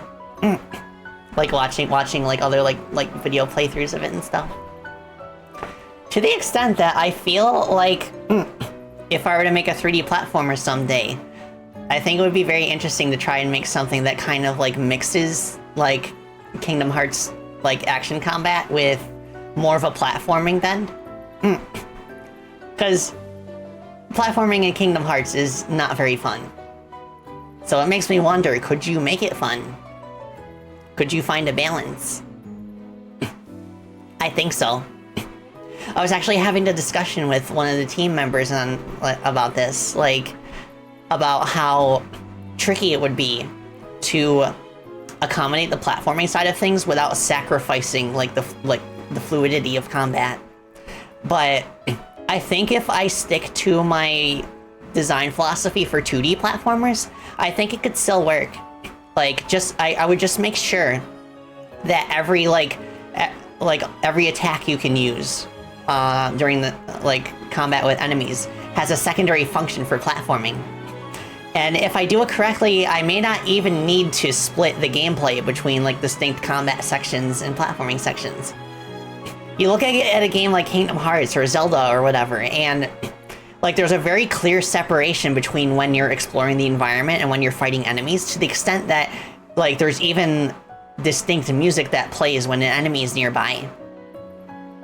I want to see if I can avert that to the point where like you can just seamlessly like switch between like fighting an enemy or just like or like going off on your way and doing platforming and then pivoting back to fighting that enemy. Like, I could imagine situations, for example, where maybe I could have the player character, like, wall jump onto a wall, and that gives them the extra height they need to do, like, a ground pound attack, and that would, like, cause a shockwave to damage enemies on the ground. And maybe, like, the faster you fall, like, the more height you have before you use the ground pound, the more damage it does. Stuff like that is, like, really cool to consider. Another thing that might be cool that I've been thinking about is, like, imagine that you have like a bow or some kind of ranged attack that allows you to tag an enemy or an object at a distance, and then you can kind of like teleport to whatever you tagged, and then follow up with like a teleport attack of some kind. Stuff like that. I think there's a lot of potential for a really interesting like 3D platformer hack and slash hybrid. Yeah. That's part of why, like, despite how incredibly difficult it would be to make a 3D platformer with comparable content to my 2D games, I still want to give it a fair shake. Because I think with the team that we have, we could come up with something cool, even if it takes a bit longer. But again, it's something that I'll have to like discuss with everybody once Chrono Gear's all said and done, and we've had like time to, you know, address any lingering issues and, you know, polish things up post-release. Yeah, Oblivious Beast. I've heard very good things about Pseudo Regalia. I feel like that is something that maybe would be worth playing on stream, just to see how they handle that sort of thing. It feels like it does exactly what, like, almost exactly what I want to do, where it, like, all of your movement options are also, like, options you can use in combat to fight enemies. Yeah. Like, just from watching gameplay of it, the only, like, knock I can give against it is that, like, I feel like it leans a little too hard into the N64 aesthetic, and it feels, like, a little easy to get lost. Like, apparently they've added a map, like, post-release that helps, but, like, I'm not sure if I vibe with the style of game where it just, like, plops you into an open world and asks you to figure things out yourself. Like, I want, like, a little bit of guidance, at least. Like, the first Breath of the Wild, I think, struck a good compromise between, like, gently guiding you towards the main plot and also allowing you to just, like, do whatever. I feel like Tears of the Kingdom was a little, like, just a little too open for me. It was just, like, way too easy to get distracted, and yeah, just if you just want to do the main quest in Tears, it's actually kind of difficult to stay on track. Wasn't too problematic without a map. Oh, that's good at least. Oh, Pseudo Regalia's on sale right now? That's interesting, because, like, I don't think the summer sale is until next week. Or at least it's gotta be soon. Wish it had more flavor text. Oh, I see. I guess, like, if I think about it, maybe the parts of Pseudo that don't, like, vibe with me are just, like, necessary sacrifices they had to make in order to make a 3D game in a reasonable amount of time. Like, maybe if they had extra time, they would have added a few more, like, bells and whistles to guide players along. Yeah, something to think about. Because of how small it is? Ah, I see. Oh, Dusk Fade? Let me see if I can scroll up. I must have missed it. Okay, so Dusk Fade seems like something I'd like. A 3D platformer with Kingdom Hearts inspiration in both its aesthetics and combat. I see. Okay, I'll write that down.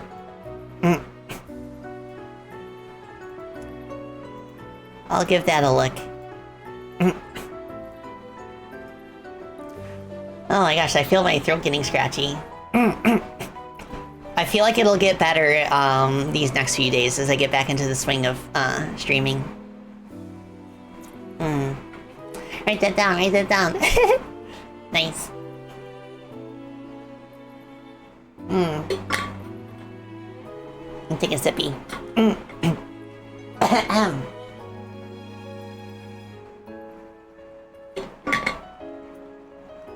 Oh, I saw that dog developer. Mina the Hollower got a demo. I don't want to play the demo. I want to play the full game blind when it's out. But I'm very interested in playing Mina the Hollower. I like how they're going for kind of like a gothic aesthetic. It's like a gothic Zelda Link's Awakening. Yeah, Mike, I can lean in.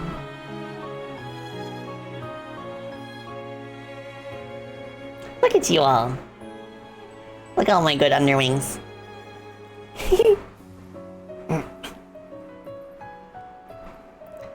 Yeah, not just that, but like if I combine it with this.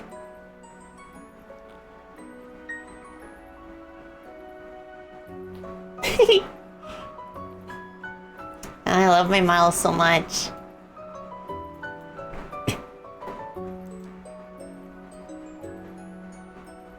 You're speaking to a developer, yes you are. A battle game developer. Game development. Oh, yes. You got games on your phone?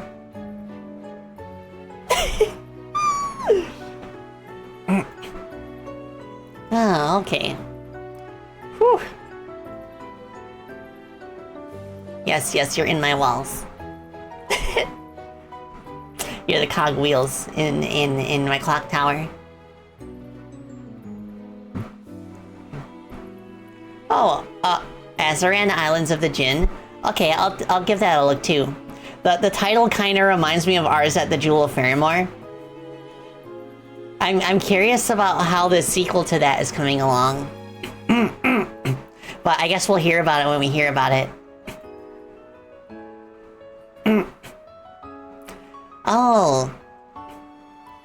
Oh, Katsudan, you actually talked with the dev of Pseudo Regalia? Nice. He said to you that he wanted to make Sybil's combat DMC-like, so Devil May Cry. However, he didn't have time to make it like that, so he made it basic. So the combat does suffer a bit, considering all the cool stuff you do see Sybil do. Just to me, to you, it doesn't hit much of a dynamic level, but it's still heckin' fun. Yeah, I imagine that kind of balancing takes a long time to get right. So that's what's so intimidating about like dipping my bat wings into 3D. But it is a dream that I hope to achieve someday, so yeah, we'll see where the wind takes us. Like, I feel like I never know what my next project is gonna be until I've taken a break for a little while. Like, if you asked me right after Freedom Planet 2 that I was going to make, like, a Hololive fan game, centered around VTubers, I would be like, what the heck is a VTuber? Because VTubers were not a thing back then. At least they weren't called that. So, yeah, you gotta... It sounds kind of cheesy, but you gotta follow your heart. That's what I did with Chrono Gear. Like, I almost feel like it took me almost a year before I finally decided I wanted to go through with making it. Because I had the inklings of a few thoughts about it, like, pretty early on, and after I started watching Hololive. Paige and Sammy say hi. But yeah, I was just like... What the dog I think doing? one of the biggest things that was holding me back was like, do I want to spend so much time and put so much passion into something that will not help me make a living? But eventually I did get past that. Because Hollow Indie was not an option at all when I first started the project, when I first had that stream where I was drawing crony sprites. And when I first made the prototype concept and everything, it was not an option. And it became an option at the absolute perfect time, and at that point I knew, like, I had to commit to this project. I had to bring in a team. Like, it's a sign. Like, the sheer number of circumstances that had to overlap to make this game what it is just like... It's just like equal parts scary and incredible to think about. But I think we ended up on the best timeline, so I'm just so Oh, I can't believe it. Like,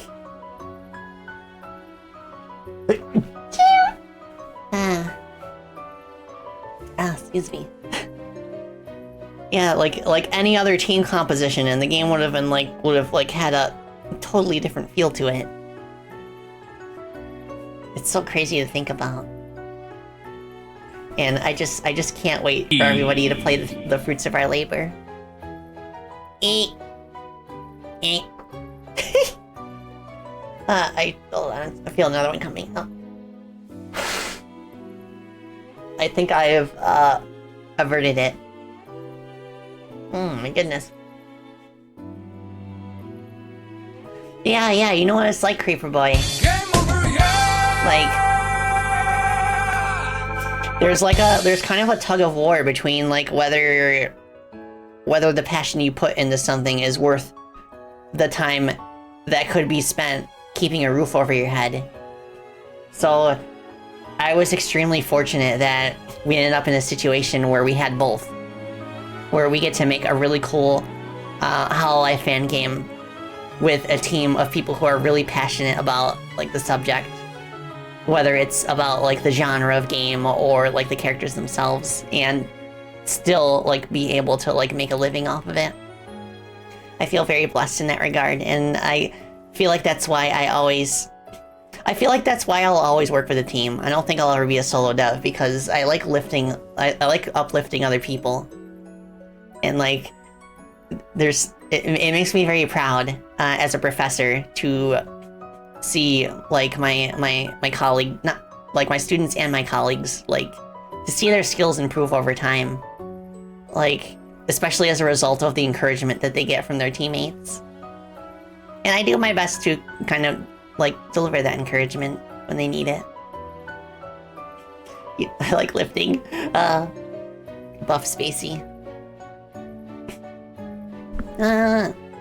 You'll play the heck out of that Hololive game, by the way, when it comes out. Oh, thank you so much, Lucky Wolf. Yeah, I know quite a few people who are going to, like, not play the demo yet and just wait for the full version. Crony herself included.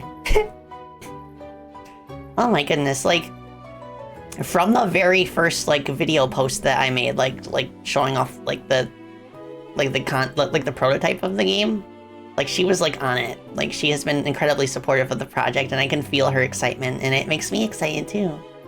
And I feel like I feel that way about so many other people who have been following me since I started, like, working on the project on those early streams.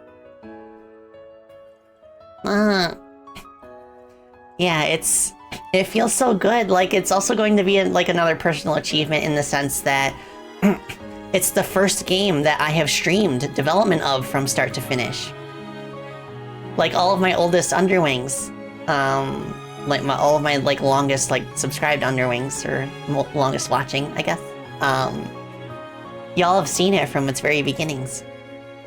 And now we're at the point where like I struggle to find stuff to stream about it that isn't like a late game spoiler. It's so crazy, we're almost there. Oh yeah, Katsudan. I remember Beta Telly too. I actually still have that as a prop. Let me see if I can find it. Do I have it? Yeah. So this was the very first model that I drew myself. See? So like, as you can see, I like started out drawing and rigging my own model just because I wanted to see if streaming was something that was going to be right for me. That's something I highly recommend that you do before you like spend any significant amount of money on streaming. And then if you decide that you like it, then you can like get like a fancier model. And as you can see, like at first I was like full gothic, and then I became a racing bat for my other model, which I can show you. I can switch to it real quick.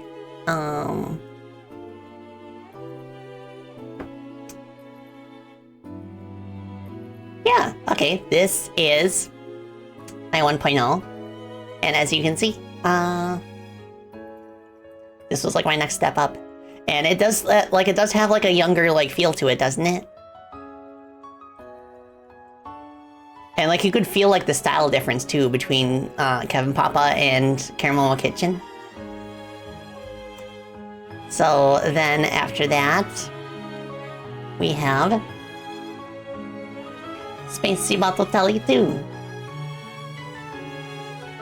Yeah, like just like the way the model moves and everything, like there's more like an air of grace, which I quite like. So like you can see like after the racing bat, I kind of like went back to Gothic, but like a light Gothic. So instead of like being like all black and like, you know, like the punk style and everything, and ghouls, ghosts, and spooky things, it's more of like a light take on like the Gothic aesthetic. You know, like rays of sunshine and books and like, you know, like that Victorian architecture.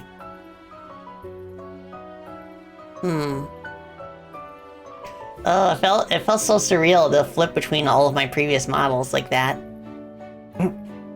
Oh, yummy me. You love Ponytail Professor? Oh, thank you so much, yeah. Like, this feels the most me now. Yeah, I agree with that, Katsudan. I look like 18 in my 1.5 model, and my new model looks like, you know, my 20s. Late 20s. I think it feels like it has a more timeless look, you know, which fits the clock motif. Which, I'm not gonna lie, Chrono Gear did have a big influence on this direction, where I had more of a clock motif. But I wanted it to feel unique. I wanted it to feel like me. So it's very much like distinct from like the Chrono Gear aesthetic.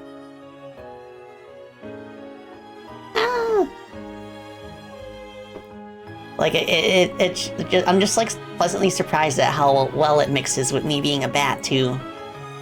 Because bats can like logically hang out in clock towers. Yeah, I don't know, like what would 3.0 even look like? I think I would keep like the Gothic aesthetic for 3.0. Or just maybe like give another artist a chance to shine, or another like rigging team. But I'm so happy with Hika Mama's work. I like honestly can't imagine myself switching artists. She's my mama. And the rest of my family, because like there's a whole server of all the VTubers that have had their model drawn by Hika Mama. And we're kind of like a cozy little family almost. Like technically we are. It's always nice to hop into like Hika Fam's streams and stuff. Like combined, like we're not like super popular in terms of viewers, but like just like when we hang out, it's just like super fun. Like we really don't care about view count or anything. We just like having a good time. 3.0 magical girl. Oh my gosh. You know the crazy thing is I can actually see that. Imagine if I had like a really fancy dress for like a ball, or like New Year's, like a New Year's dress. Yeah, she's done an incredible job every time. I'm very loyal. I'm just very loyal to my team members, like people that I've worked with in the past. That it's like incredibly difficult for me to want to switch over. I switched over from Kevin because he's just like so busy these days, and he's been vocal about like some of the like hand and eye problems that he's been having, and I like feel like I don't want to excabrate that. But like Karamomo has been like, oh my goodness, they've been the sweetest. A model done by Nanolis. Oh, I feel so bad for her. Like she had a bit of a an episode with a previous client, to not get into too much detail, but I hope she's gotten back into the swing of things because I love her artwork so much. Mecha Pilot, that could be cool.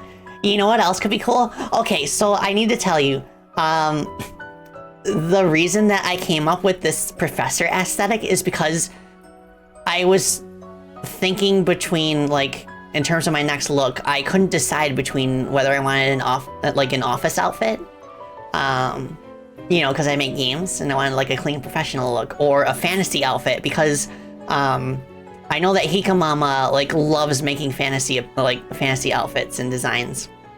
Like that's her specialty, and it's something that like I can tell she enjoys it. So I decided, why not both? I could be like an arcane professor. So I sent her this whole like pitch sheet with like examples and references, and like she was like super on board. So I was like, yeah. And it kind of reminds me of when I design levels for my games. Like sometimes to make a level feel truly unique, sometimes all you gotta do is mesh two distinct aesthetics together. And that's what I did for this current look, which is, you know, like fantasy and office combined. Professor. Is the swimsuit model still a thing? I still want to get that rigged. It is finished, but I'm thinking that I could kind of like tweak the file a little bit to have my ponytail instead. So that way it still like feels like my current look. Well, am I a time traveler? Maybe. I like to imagine lore-wise I have time powers. I still need to think about what my lore would be. Like I haven't like quite solidified it yet, which is why I didn't want to like spend time making like a lore video or anything. But maybe eventually we'll get Spacey Bat lore. Dark Spacey 2.0, that would be cool. I wonder what I would change. Because I like the color scheme here, and I feel like... I guess I could make the top black too, just make the outfit all black. And like use like a cooler like purpley color for the legs. Something like that. I fed the pups. But yeah, Mama Spacey's home. But yeah, I guess I would like go for like almost all black. Except for maybe like the underside of the coat and the leggings. And then I could have like change the pink tips to red and like same with my eyes. I bet it's something that I could do myself in Photoshop. I just have to be like careful about the hue values to ensure that it still works. And I would of course want to double check with Hikamama. Make sure it's okay. Because like traditionally, if you want alternate outfit colors, it's something that you usually like include in your commission. I understood that reference. Number of grains of sand. Yeah. Don't be bad student, or I'll see you after class.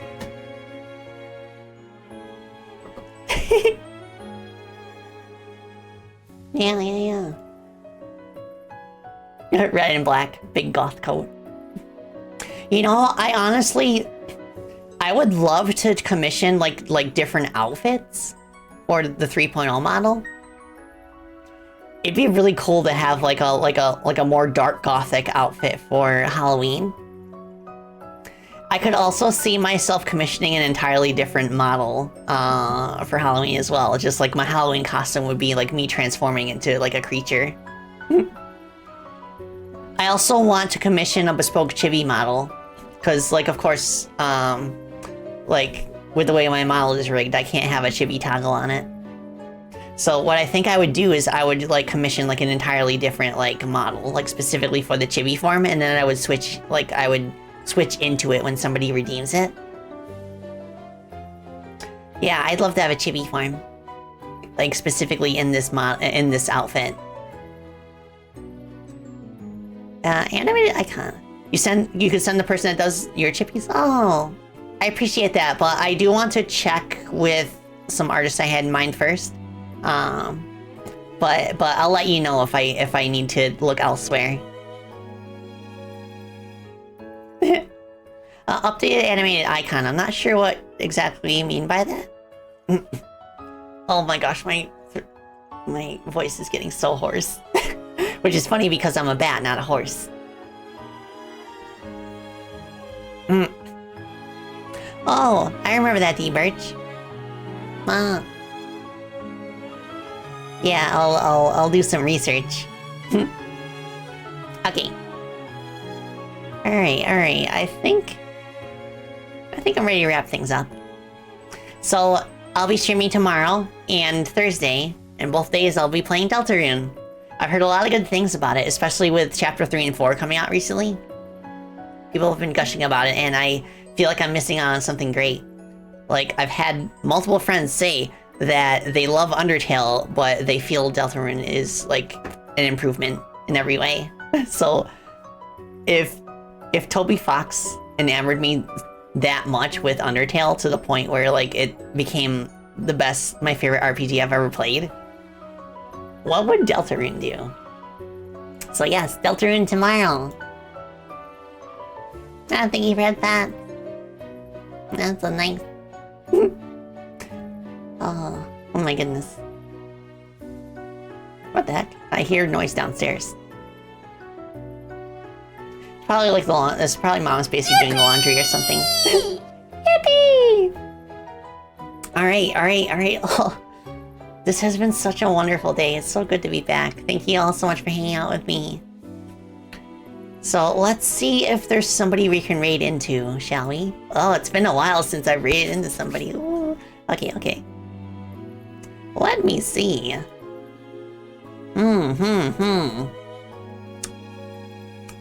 I see a few people online. First, I gotta check, is anyone playing our games? No one's playing Pedal Crash.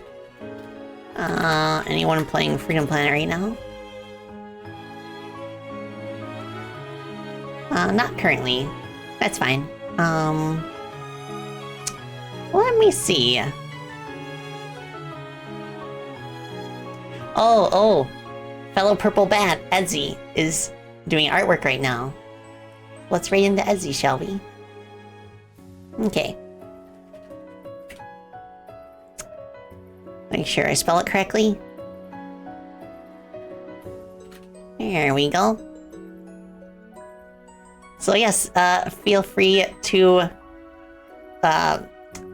copy paste that message that Alex just sent if you're subscribed to me. Otherwise, you can just say bat read. Okay.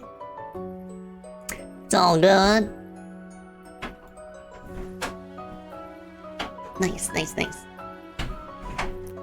Let me do a big stretch. Okay. So without further ado, I shall bid you all adieu. Thank you all so much for hanging out with me today. And I'll see you tomorrow for some Deltarune tomorrow. Please take care of yourselves. Much love. Thank you again. And bats are out.